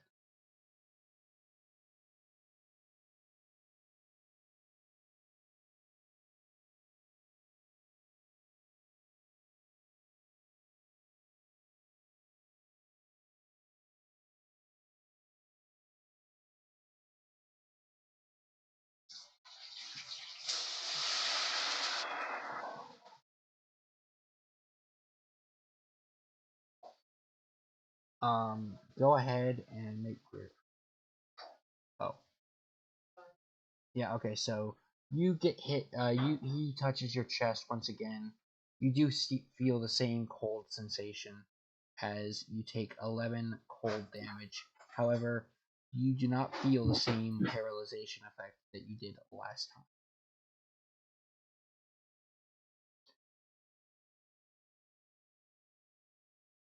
That will end his turn. Chinook, it is now your Okay.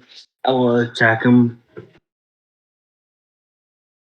3 times with my anti-material rifle. Yeah, go ahead.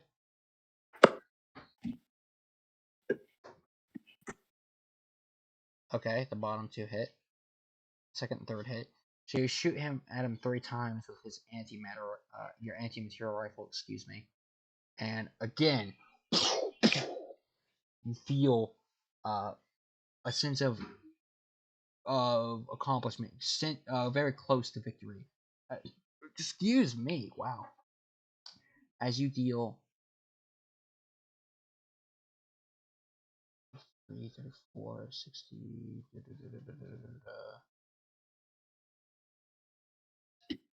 as you deal 67,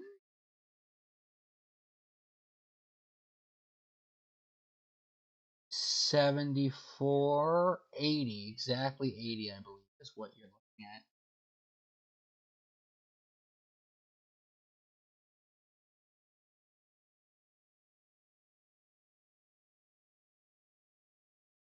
You deal exactly 80 damage to him as your energy cell flies off to the side, once again evaporating as you shoot him twice. Chinook, you deal 80 necrotic damage, putting him at a total of 513. That being said, Chinook, how do you kill him? Oh God, I honestly thought I was gonna live. What'd you say? I honestly thought I wasn't gonna live. Since he's dead, how much health did he have? 500. The actual Acererak official monster has 285.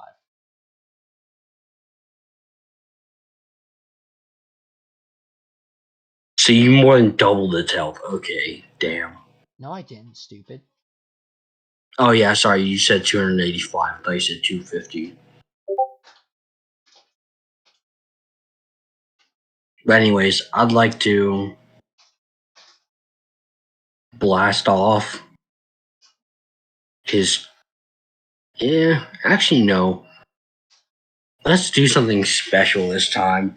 I'd like to walk up to him, knock him on the ground with my rifle, and then bash his skull in with my rifle multiple times.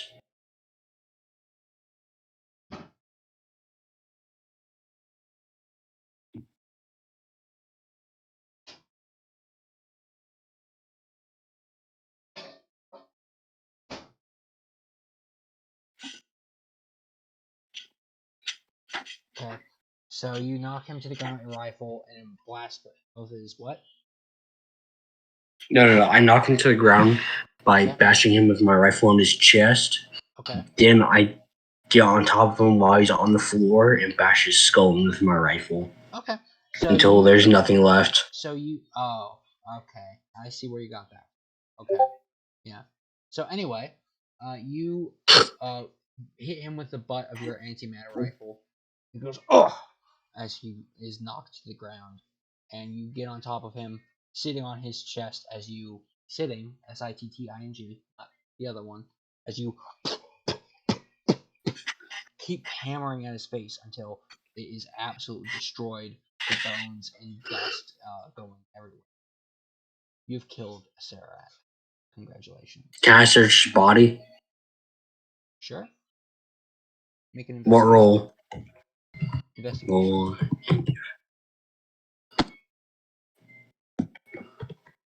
I'm afraid. Oh wait, it's check. It's check. My bad.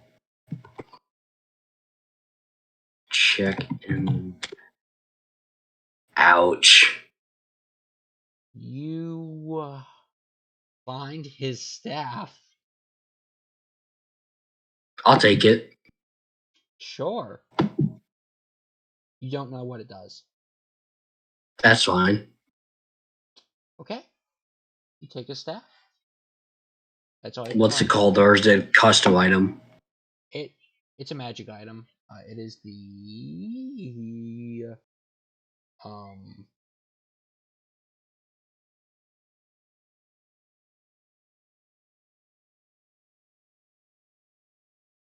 Is it wondrous or no?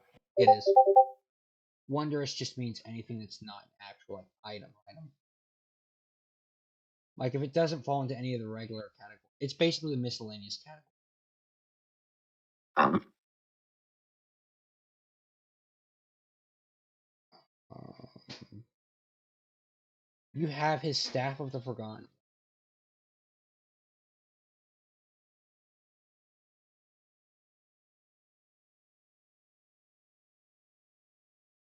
staff.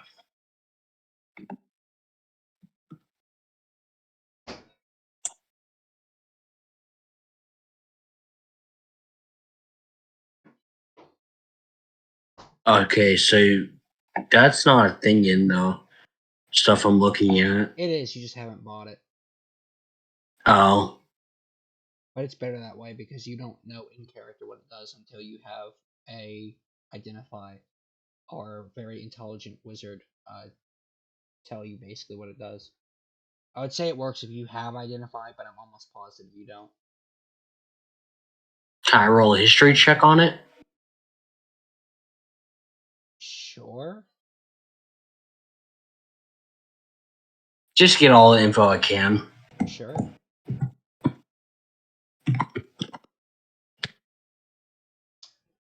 You understand that this staff is one of extreme power and import. This is a staff that would be considered a artifact. How I personally define the way D&D defines an artifact is a very, very, very powerful magic item that is even more rare than legendary.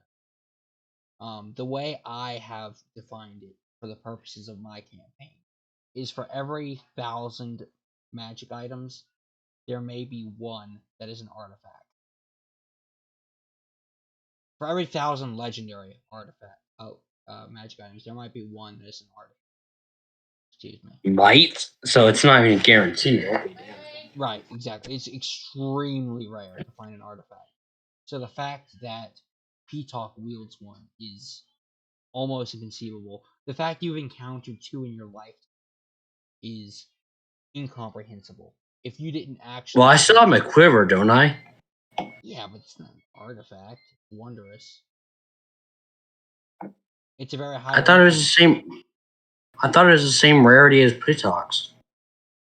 It was originally, but then P-Talk had to go and ask for the direct staff of Sun Wukong himself, which I had to homebrew. With all the shit that it can do, it has to be artifact. He literally told me, he's like, "Yo, you ever heard of Sun Wukong?" Because I remember when I was asking everybody for their homebrew items. Mm-hmm. Literally, he asked me, "Yo, have you ever heard of Sun Wukong?" And I've played Smite before, so obviously I know about basically any of the and so yes, I know Sun Wukong. He's like, "Yo, can I have his staff?" And I'm like, "That doesn't exist." He's like, "Yeah, but that's what I want." So I spent probably 2 hours making the staff completely homebrewed and figure out all the elements of it, what it can do, the different modes it can transform into. If you saw what his staff of Wukong was, you would agree that it should be an artifact. Well, I agree that it should be, but I still feel like mine should be close to Let me check. his. You know. Let me check. I know it's relatively close. Let me check just so you don't feel bad. If anything, you know what your anti-matter rifle is, Brady? Oh. Yeah. Yeah. You wanna act jealous, okay? Yeah. You're Hang on. Let me see. Let me see just for fun. Funsies. Let me find it. No, that's the ever-changing armaments. Where's your quiver of transmuting? It is a very rare wondrous item. So on top of a very rare wondrous item, you also have the second or third most powerful bow in the game, and you have a +3. Wait, second or third? Then what's the highest? Of bows? No, just like of all ranged weapons, what's the most powerful? Of all ranged weapons, literally probably the anti-rifle. Is there anything that's more powerful than the antimatter rifle that's not magic? I'm sure there is, but I'd have to homebrew it. Oh, okay. But yeah, I mean, you listen. I would not do you dirty like that, okay? If anything, and I'm really supposed to not say this, so if anything, I should be pausing the stream, but I'll say it on stream. I would be obligated to give you the better item, which I'm not gonna do, but as my brother. But you cannot look at your antimatter rifle +3 and your quiver Quiver. transmuting and tell me that you're not satisfied with it. Come on. No, I definitely am satisfied. Don't get me wrong. I just wasn't sure. I was curious. Well, originally it was just staff that absorbed magic attack, called it at me, and I can redirect the magic block. He said it was severely underpowered. I did, because he said that's all he wanted it to do. I was like, okay, you have a magic item. I guess I'd make it very rare, but come on. If you want the staff of Wukong, there's some prestige that comes with that, you know. It's got to be able to do more than that.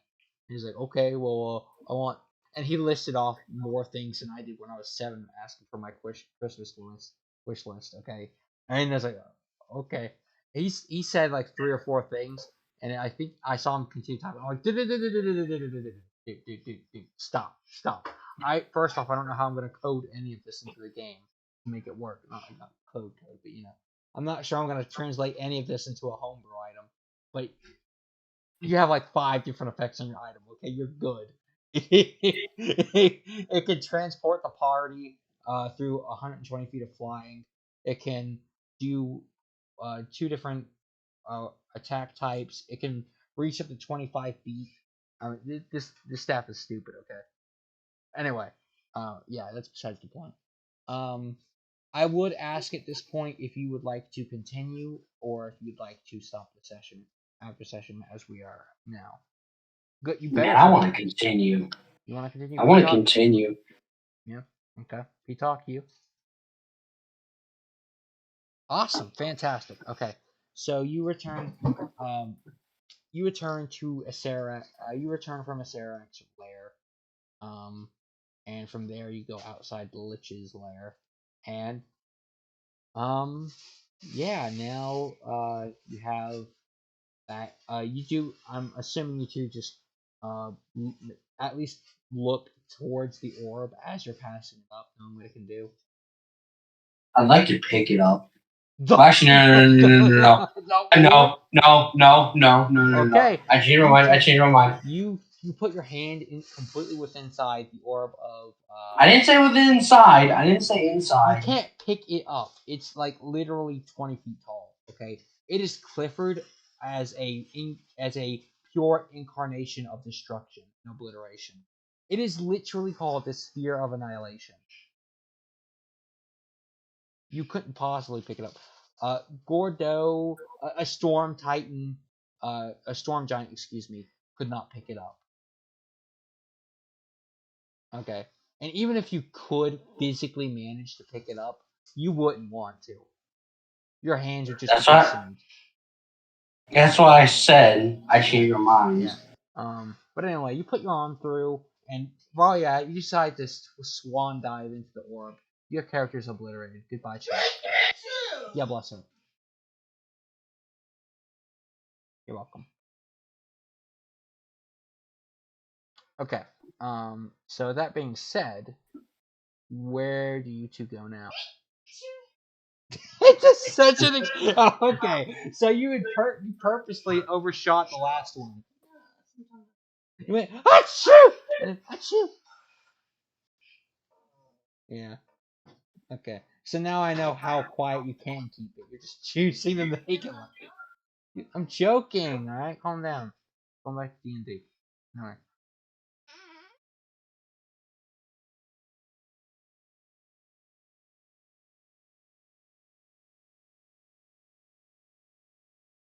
So what do you two do now? Just for High Grove, I already have all the weapons with Sneeze R7. You got what? Gross! Oh, did you pour it on him? That's what I would have done. That is amazing to babies, yes. So then he started doing it. And then he tried to drink some, and I'm okay with baby. And his nose was running, and he was like, that's gross. So I'm gonna bring this glass from everybody take a sip. Sticking all this. Shut the door. And what? Call you? That's his way of saying I'm being too damn loud. If you want to call him. But like it's baby Michael. But it's fantastic that you mentioned that because that's exactly what. Can we get back to D&D, brother? I was like, okay, Mike, you love it. I said, brother. Yeah. Okay, we're back recording. All right, go ahead. Okay. Just for Hayden Grove or High Grove, I'm sorry, I forget which way. Okay. I forgot how to pronounce the name, sorry. Does he have all Sneeze R7 weapons? No, you guys currently have them. I like to bring that and the current stuff I picked up back to his palace. Sure. P-Talk, you okay with that as well? Giving him yours?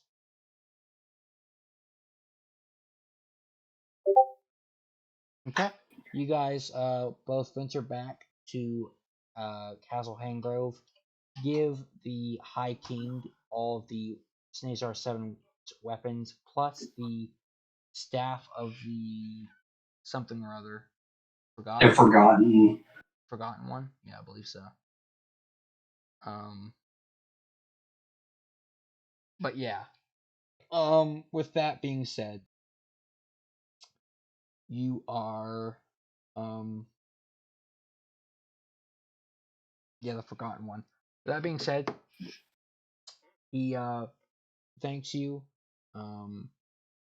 P-Talk, for you specifically, he informs you that the construction process, the rebuilding and addition of food and supplies to your monastery has begun. And then also he gives you a Chinook. He gives you a look as if to say that excuse me.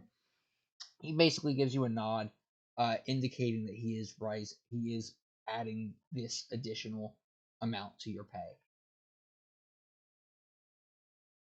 Awesome. Okay.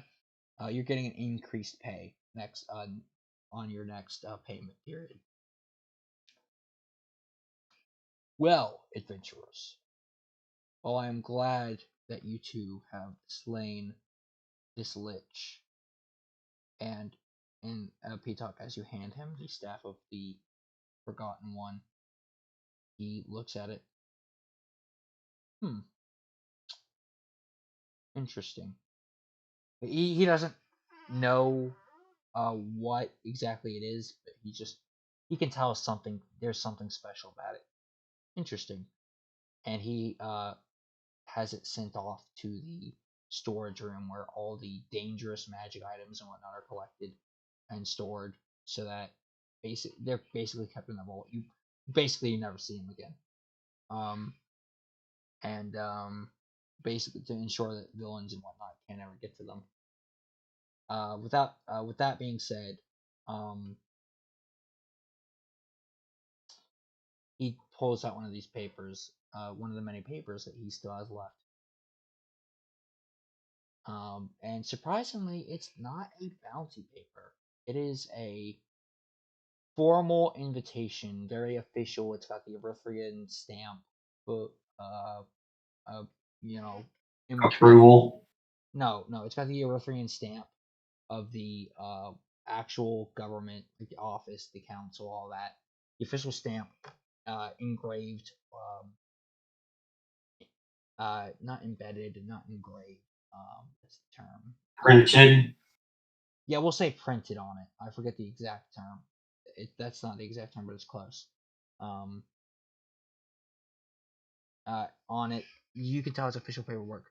Just by the way, adventurers, I would like to formally welcome you all as official members of not only Irithrieal, but as the guests of honor to a special banquet that the Irithrieal Council has decided to host in your honor. I would request that you've come up with some form of umbrella, a title perhaps, to categorize your group under, because, well, it makes for a better story. He's basically asking you two together to think of a group name. P-Talk, I already know what Chinook wants to call the group. So what would you like the group name to be?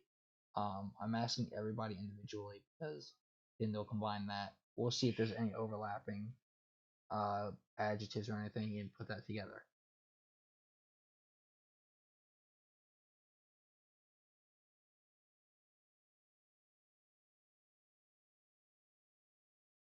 No, I mean you can just tell me what title you wish to have, like what your group name, what you want the group name to be, and we'll see if there's any areas of overlap.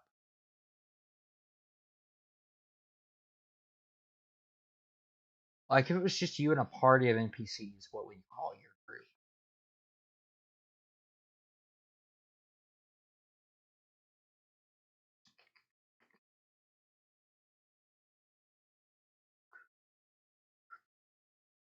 Um,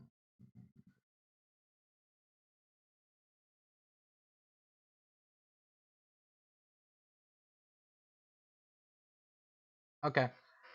Well, you're fully in support of Chinook's name, as I can see, and Chinook has picked out his.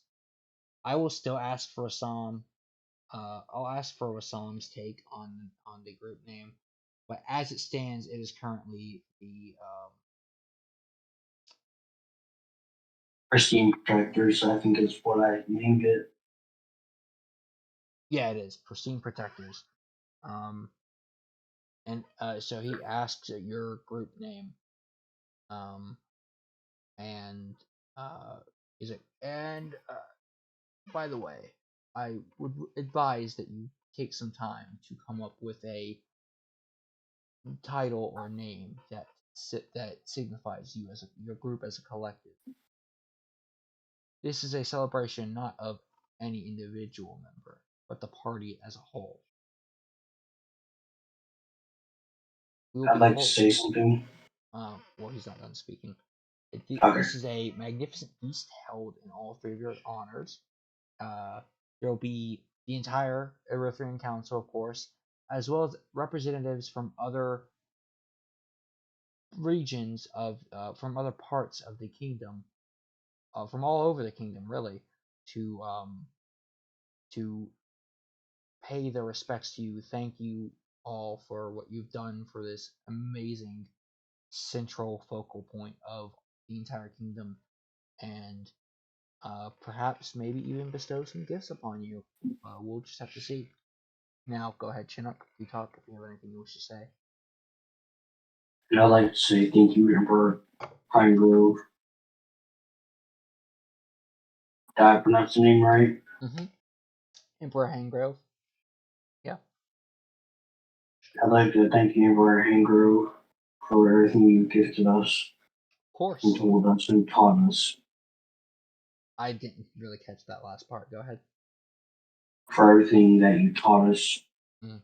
showed us, gifted us. Okay. And he's like, of course. It's the least I could have done for such talented individuals such as yourself. However, if you are looking for additional work, he hands you another page, another paper of his. There is a storm giant that has been causing a neighboring village trouble near the mountains. I would kindly request you look into the matter. I'd like to say will do, your Emperor. Yeah. He hands you both papers. Um, the the other paper, all the other basically quest papers are meant to be completed and handed back in so that he can stamp them to show that they've been done. But the actual banquet paper is yours to keep. Uh, can I hand in, excuse The me, Lich can I one, hand in the paper that we just completed? the Lich one, yes, you can. And he thanks I'll you. hand it to him. All right, he thanks you, and he moves back slowly, not slowly, briskly but not quickly to his office, and begins. You have to assume as the High King and Emperor of the entire kingdom, um, least of all Irithrieal, the focal point, the main, the center of it all, the heart of the kingdom. He must have a very busy man. Very constantly in the business of overseeing everything, not just for Erithrieal, most of it, but also for some of the neighboring villages, other aspects of the kingdom itself at large. You get the idea. It'd be better to just go on with your adventure and with go on with your task and not really bother him while he's in his study. So you guys, I guess, go to where? You could do what now? I got an idea on what I want to do. Sure, go ahead. I'd like to go to a place, go to a shop and buy the finest suit there is, and then store it in my house. I mean, our house. Yeah, yeah, you absolutely can do that. That would not be Imar's shop at this point because he's magic items basically only. Items and magic items and weaponry. That's why I said Yeah. That's why I said a shop, because I know it's not MR's. I don't have a clothing. I know clothing stores obviously exist. The a fine of like a high end outfit shop would probably be in the higher up districts, closer to the palace. Um, so we would say I would say in district roughly 10 or 11, there's a very fine high end store made exclusively selling exclusively very pricey, very fashionable, very professional looking attire. Before I go buy it, I like to go on patrol and make sure everything's intact with the city and districts. So, as an officer, your main duty is simply attending and patrolling the district in which you are enforcing, like which you have jurisdiction over. However, if a guard if a guard commander from a if a guard captain slash commander calls you in specifically from any other district as a commander, you are obligated to respect the hierarchy and go to that district. But as Well, far I'd as like to do that. well, nobody's called you. That is what I'm saying. Well, yeah, I know that, but I'm talking about like I'd like to go and inspect my district, make Oh, okay, sure okay, yeah. So everything's you would, functioning, yeah. So it's you well kept. right, I understand. So you go to I, ironically enough, to District 3 because I believe that's where I positioned you, right? Yeah, I believe so. Yeah. Well, I mean, obviously it was in Brahangro slash Kabato slash Torig, but you walk around District 3 and it's you know um it's one of the better kept streets districts, excuse me. Um, obviously, not I would say as good. It maybe not the highlights of the town, but definitely a normal, if not slightly above average looking district. It's there. It definitely doesn't seem to be anything wrong with I'd like to go and inspect all the shops and one by one, make sure everything's in order, to make sure they have everything in stock. it. Sure.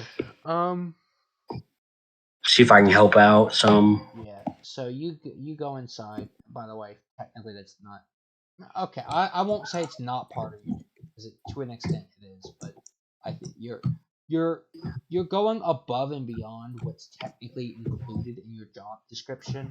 But that can just be considered you caring for this town a lot. So you go in all the shops and you check in. The various shop owners just they welcome you. They're I mean not really surprised to see an Irithrieal officer or guard of any sort show up. Um, they're used to routine inspections at this point. Or like not even inspections, just like check-ins. Everybody seems to be fine. The shops look cool. Um, nothing seems to be missing. They don't seem to be hiding anything. They just genuinely seem happy to be having business as it's occurring. They seem to be doing well financially, well enough financially as well.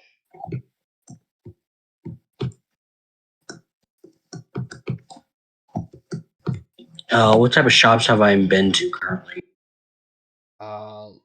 You've been inside I believe, dwarf, or maybe it was a gnome's house. I don't quite remember. That you made his day by giving him your Erythrian knight badge. Fuck me, not knight. Excuse me. Um, your little pin. Remember that you gave that Yeah. small creature, that dwarf or gnome, whichever one it was. So that you that guy was very is very eccentric. Of course, happy to see you. Um, so you've been in that creature's home before, whether it be a dwarf or gnome, I don't remember. You've been inside MR's shop. I'll be honest, the one thing that I've not been doing a good job of is tracking what shops are in which districts. I will, after I get everything settled and edited perfectly. Like, I want to put timestamps for the different events in the previous two streams. Then I will like make a solid point to go back, count the amount of sessions we've had. It will be probably a few days just to do that, and then also um, put together comb through the entire campaign that we've had thus far, and figure out where I've placed each shop, what shops in which districts, all that. Okay. Okay. But for now, all that matters is you've done your job to the not even the best of your ability, but went beyond, above and beyond the scope of the expectation of your job description. You go to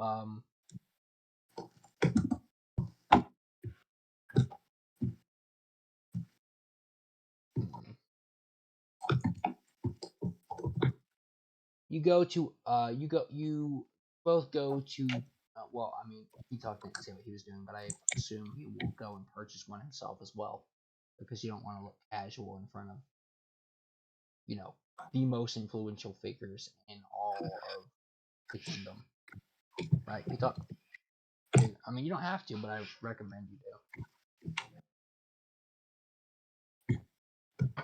Yeah, so you both go into District 11.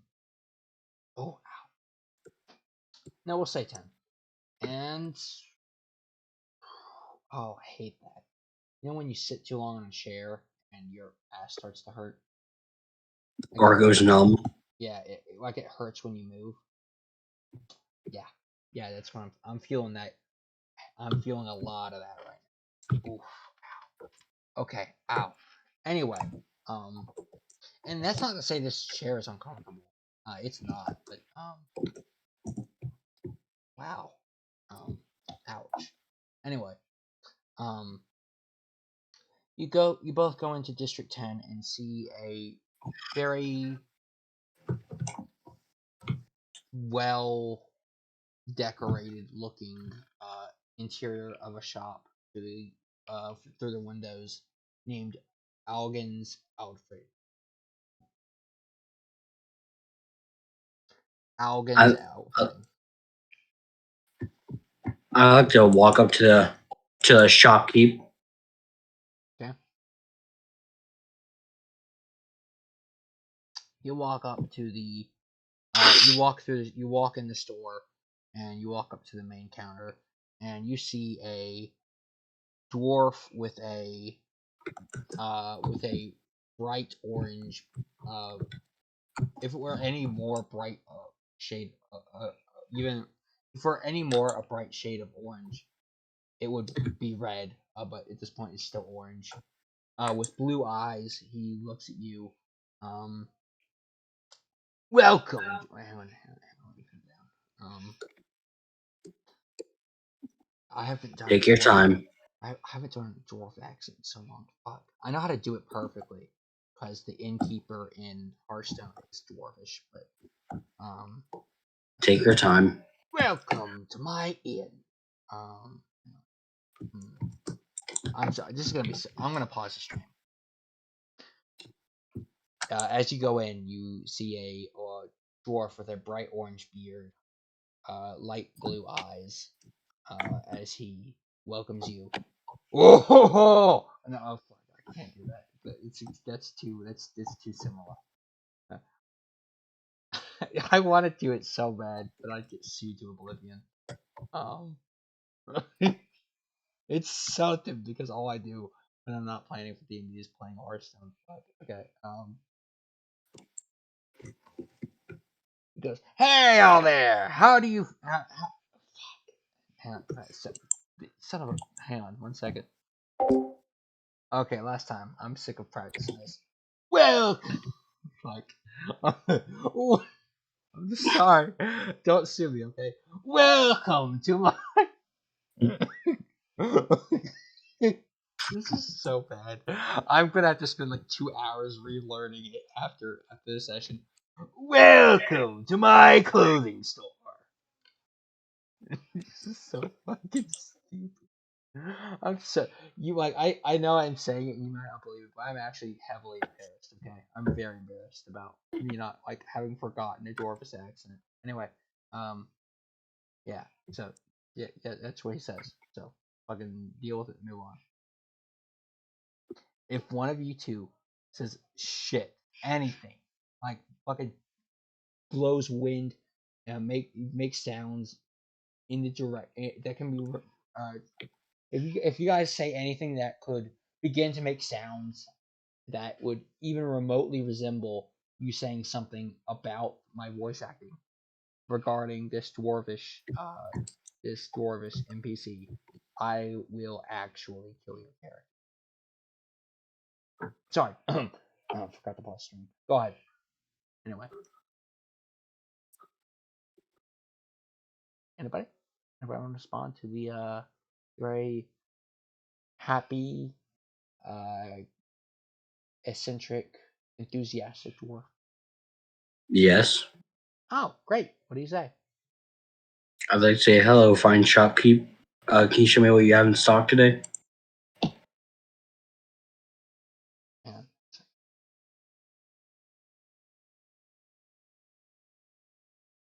Of course, the finest silks and suits, all to your fancy needs. He walks around, and again, just like Fert, he is, considerably short. Not as short as a gnome, but he's smaller than you. Um, Shorter than you, I should say. Walks around. He scuttles out I from don't behind. judge on size. He Besides to be scuttles the out. one talking. He scuttles out from behind the counter. What can I get you today? I'd like the finest suit you have. This voice is so fucking awful. I had it so good. I'm so pissed at myself. Anyway, um, okay, but you guys know how good I nailed the Furk accent, dude. I even had the Yeah. spelling and everything. It's so fucking good. Oh, okay. Anyway, of course, this is actually killing my motivation. Um, anyway, you guys, I have a fucking mental breakdown. Don't worry about me. Um, so you guys, right. So he's like, oh, I can't do that voice. It's gonna be painful for me. Emotionally, not like actually vocally.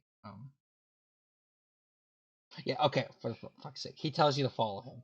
He brings you over to the fucking the thing. Okay, and he's like, here. He's like, here. He makes just in a completely human voice. Here. And it completely like he just forgot he was dwarvish all of a sudden. Here. And he, he gestures his hand towards the outfit.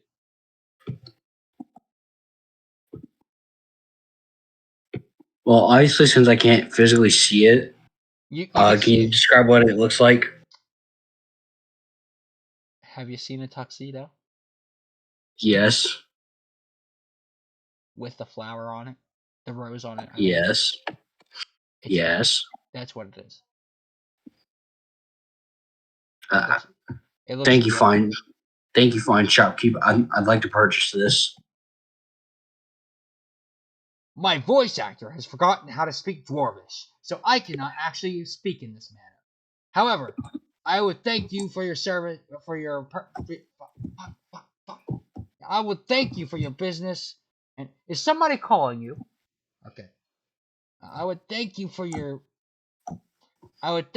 business and and politely request you to come see me again. Will do. And It's good seeing you, Owen. Okay, I'm changing his name. I like that more.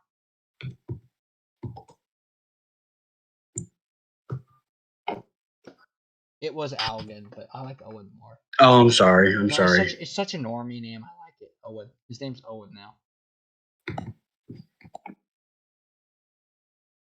Okay. Some people are dyslexic in terms of literate. Some people are literally not literate. Literate.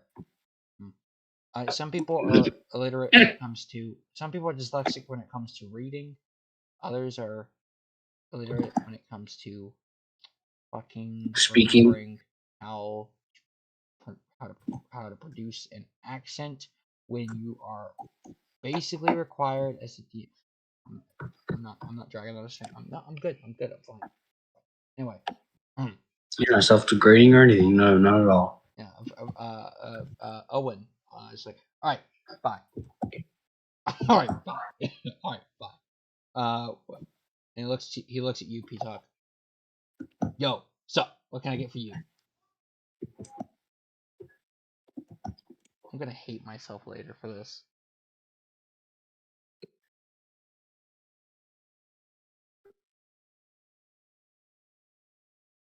He looks you up and down, takes a tape measure, get your measurements, just vertical, horizontal, abstract, literary abstract, every kind of measurement. He just shakes his head. Too fucking fat. No, I'm kidding. I'm kidding. I'm sorry. I'm sorry. I just needed something. No, don't do that. I just needed something to lighten my mood. Okay. I really feel so bad because as a dungeon master, it's my job to be able to accurately portray voices of different races, species, and all that shit. And I'm just really upset at myself for forgetting how to do Frog's voice because it's a typical Dwarvish accent. Anyway, it just shakes his head. Too fucking fat. That's you. Okay, this is the last thing. I swear. Then I'm going back to actually playing the game. P-Talk. She doesn't know your fucking name. I'm so stupid. Very important you answer this question honestly, because it determines what size you can wear. Looks at a clipboard that obviously doesn't have a paper on it. Are you a virgin?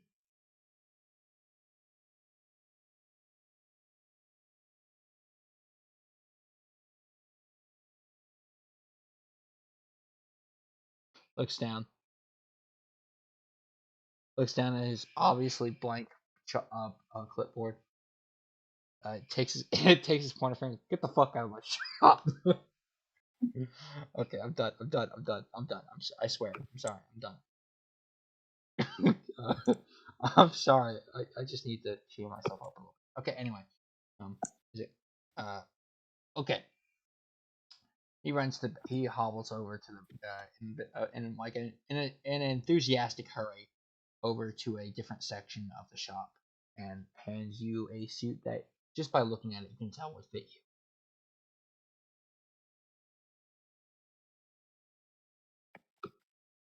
And just because you're an Air Genasi Chinook, your suit is blue.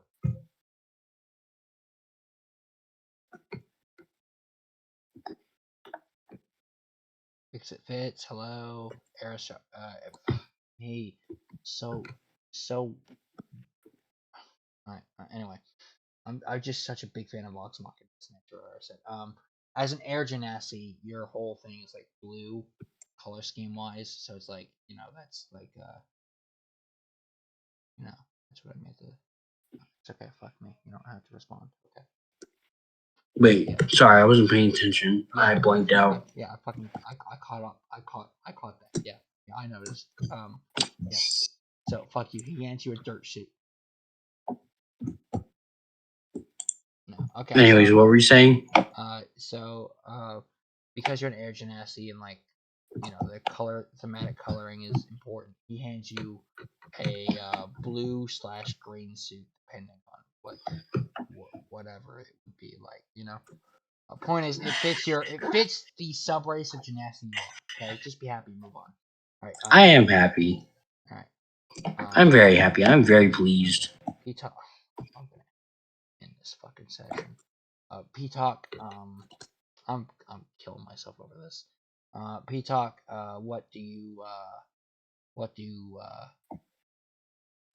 What kind of color suit do you like?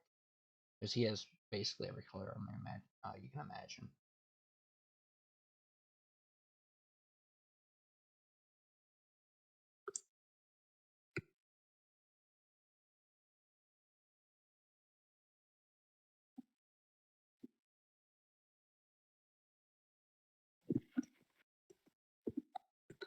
It's okay. This one. This run up with the storm giant. That's all you have to worry about. It's capiche. It's cool. I don't want to fight a storm giant. Not right now. Okay, good. That means the session's over after this. What? No. Yeah, fuck yeah. Good. I was wanting it to be over, but I want to fight storm giant. no. You said no. First words count. No. P-Talk. Oh, tell me, P-Talk. First is the worst. Second is the best. Third one is to find the treasure chest. No, okay. So what color suit do you want, dude?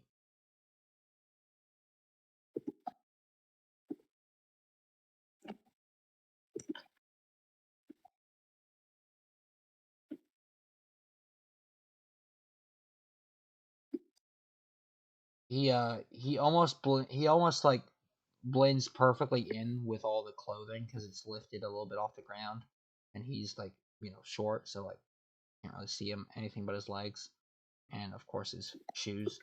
But he does hand you a red suit.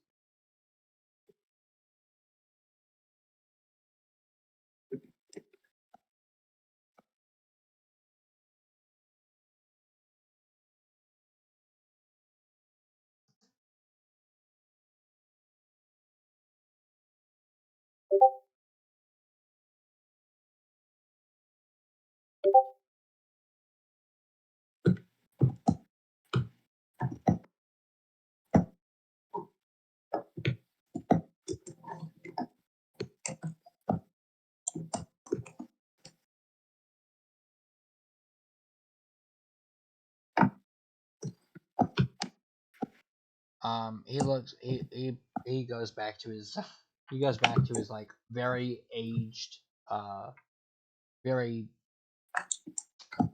very dated, historically speaking, um register goes, and he presses the button, ching, and it comes up. It's basically a typewriter, only in the form of a register, and he pulls up, and he's like, and he looks at it, puts his glasses on, takes his glasses off just a second, not actual glasses, like his lenses, Monocle, right? No, monocle. Would that be the correct? No, monocle is just one. Yeah, okay, fuck it. I don't think he can look good. Now that would be something Fork would have because he only, poor bastard, has one eye. Well, damn. Okay. I mean, I'm just saying, dude. I'm just saying, he doesn't need glasses. You can't use he can't use the second half of it. Poor bastard doesn't have the second half. He has normal vision out to a range of 15 feet. No, I'm sorry. Anyway, he hands you the he takes a monocle and looks at it. 500 gold, and a Chinook you paid 1,000 for yours because it was a more in demand suit. Okay. Awesome. It's more of a specialty because he is because of the size, it had to be specially made. I'm completely fine with that. Yeah, so subtract 1,000, Chinook, P-Talk, you subtract 5.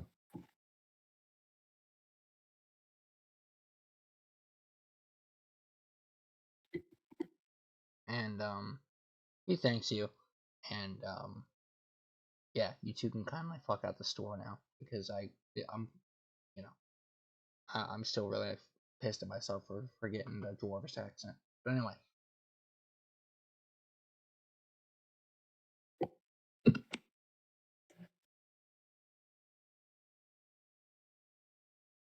Every time the video paused, guys, I was trying to practice this stupid ass accent that I somehow forgot. Think of it like this. It's like when you don't. No, shut up, shut up, shut up, shut up, shut up. I want to hear it. I'll figure it out myself, okay? I did it perfectly. I wasn't trying to help you figure out how to do it. I'm trying to give you some solace. What the fuck is some solace? It means like relief, I think. Ever heard someone say, "I hope that gives you some solace"? You mean closure? Now I gotta look up if that's actually a word. Not closure, You don't know solace. closure is a word? No, I said solace. Okay, fuck you, I'm looking it up.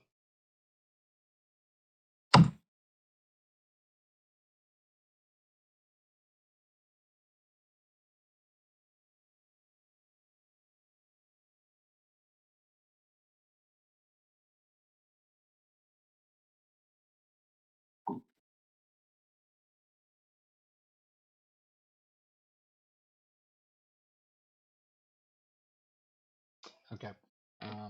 I didn't find any good research results, so yeah. You guys hand your money. Make sure you subtract it from your character's Already did. sheets. Okay, great. P-Talk you. Um, and I guess you where do you go now? You know that you'd have to go to the very top of a mountain, not Mount Lysander, but a different mountain. So it'd be a trek. So you would prefer not to have to walk there if possible. What about storing our suits in our Yeah, you do that. house? Yeah, that's on the way. You do that. Okay. Then yeah, let's go fight the storm giant. You're just gonna walk up the fucking mountain, all the way there, and then up the mountain. Nope. You mentioned one ability that his staff has. Yeah, yeah, yeah, No exhaustion points for us. yeah. Yeah. Fuck me. So you guys get to the gates of Irithrieal after after storing your new suits with the plastic wrapping around it, and of course intact, so as not for it to get dirtied or dust or hair of any kind on it. Um, P-Talk, you put your staff in the mobile mode, and you guys fly over to the hill, the hill, excuse me, the mountain, and to the top of it within like 2 hours. You stand, you hover above the top of the mountainscape, and you see a very chill, relaxed, but also like not someone that visibly you'd want to fuck with. Storm giant just standing there, kind of minding his own business.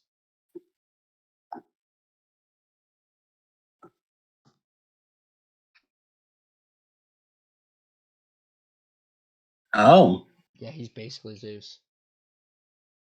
Yeah, he's basically Zeus. He had the same reaction. It pisses me off you guys had a better reaction to that than fucking a Sarac. Fuck you guys, but anyway. Yeah, he's basically Zeus.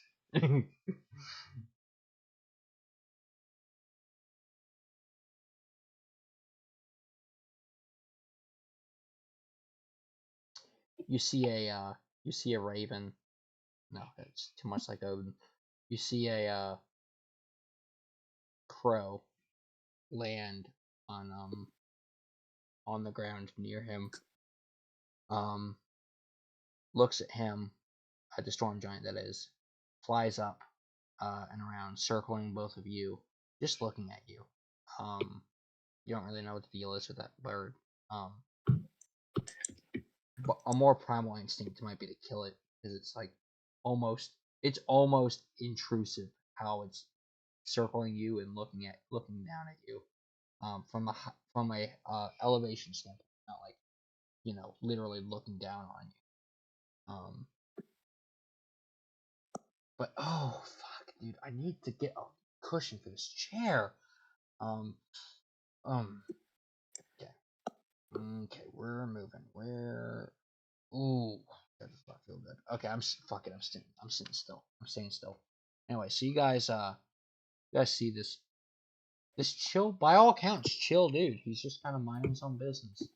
As you can see, he's got that giant fucking sword that's taller than both of you combined.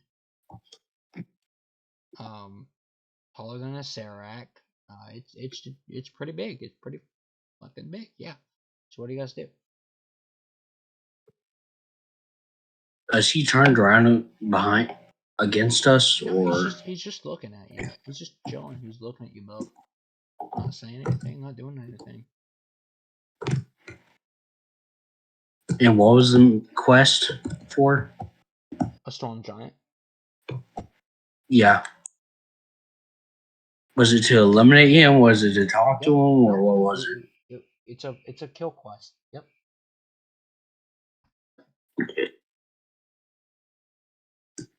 Are you sure? He seems pretty chill. No, he is. Yeah, he's chill. It's a moral dilemma.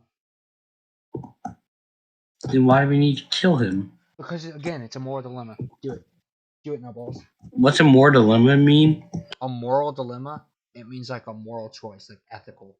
Like you have to Oh, choose. I thought you said more dilemma, like MORE, No, than dilemma. no, it's a moral. I was like, what the hell is that? But never mind. That makes more sense. It brings the strength of your character into question, basically.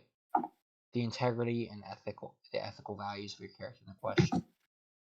He's just chilling. He hasn't said or moved. He hasn't said or like he knows you're there. He's looking right at you, but he's just chilling. Has he done anything before? What do you mean? Has he done anything? Like, has he committed any crimes or anything? He's chaotic good, so no.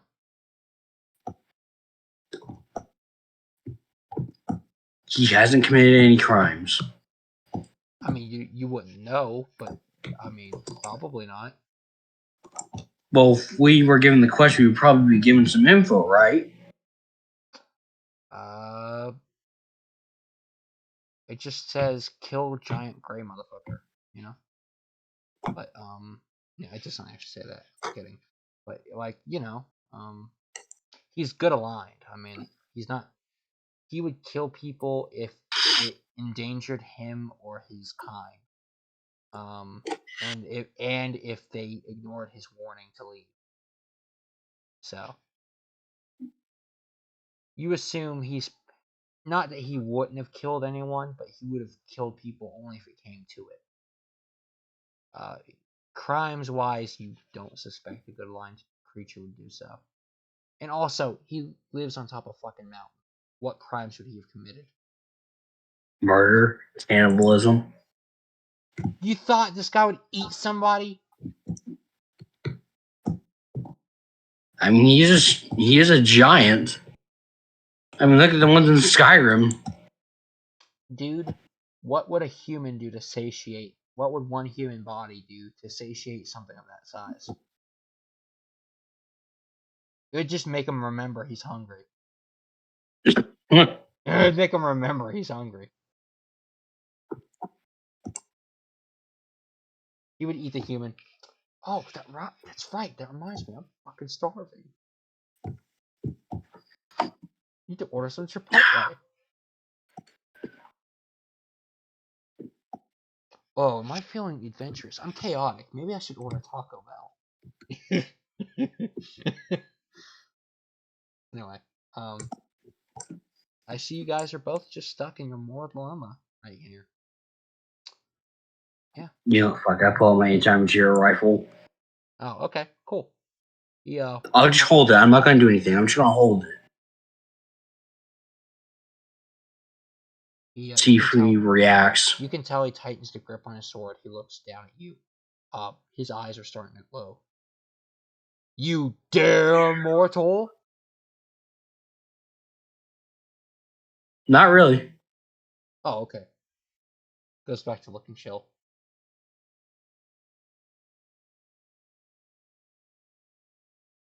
Oh, okay. He stops looking at you. He goes back to looking. He goes back to looking up at the sky or whatever. Well, just straight ahead of him. The lightning bolt he conjured just go.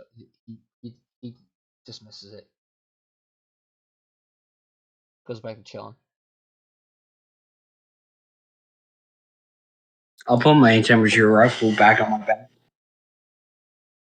Pull it out again, or put it behind your back. Put it behind my back. Sure. Okay.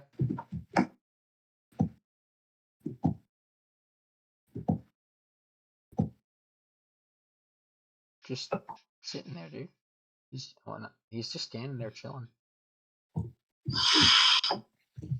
I like to ask him how's the weather up here. For me, just fine. Oh, sorry. For me, just fine. For you guys, probably fucking chilling. Probably fucking freezing.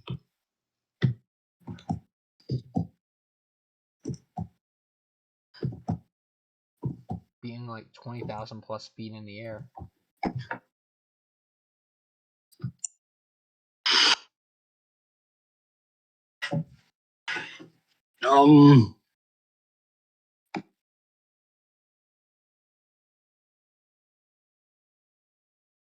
Pitok, you want to do this or no?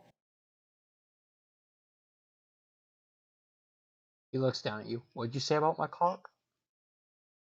You just call it pitiful? He conjures a bolt of lightning again.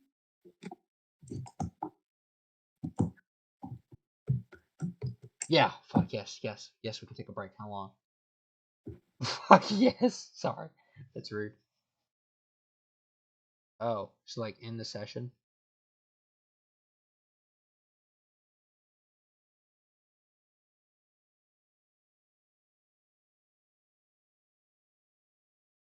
Okay. Just message me whenever you're ready to play again. Okay. All right, great. Guys, that will end today's episode of Dungeons and Masters, or I guess technically the series is Dungeons and Dangers, but the channel is called Dungeons and Masters, so you get to play. Anyway, sorry, I kind of dimmed the mood, killed the mood of the session. Just really upset. You didn't really. You kind of lightened it up. It was kind of funny. Just really upset that I forgot that stupid bastard accent. You know, that I had perfected basically. Anyway, yeah. Thank you all. Thank you both for playing. Thank you all for watching. Hopefully we get to have another session this later on tonight. I don't know, but that completely depends on our Rafiv here. With that being said, thank you all so much for watching, and have a good rest of your day. Later.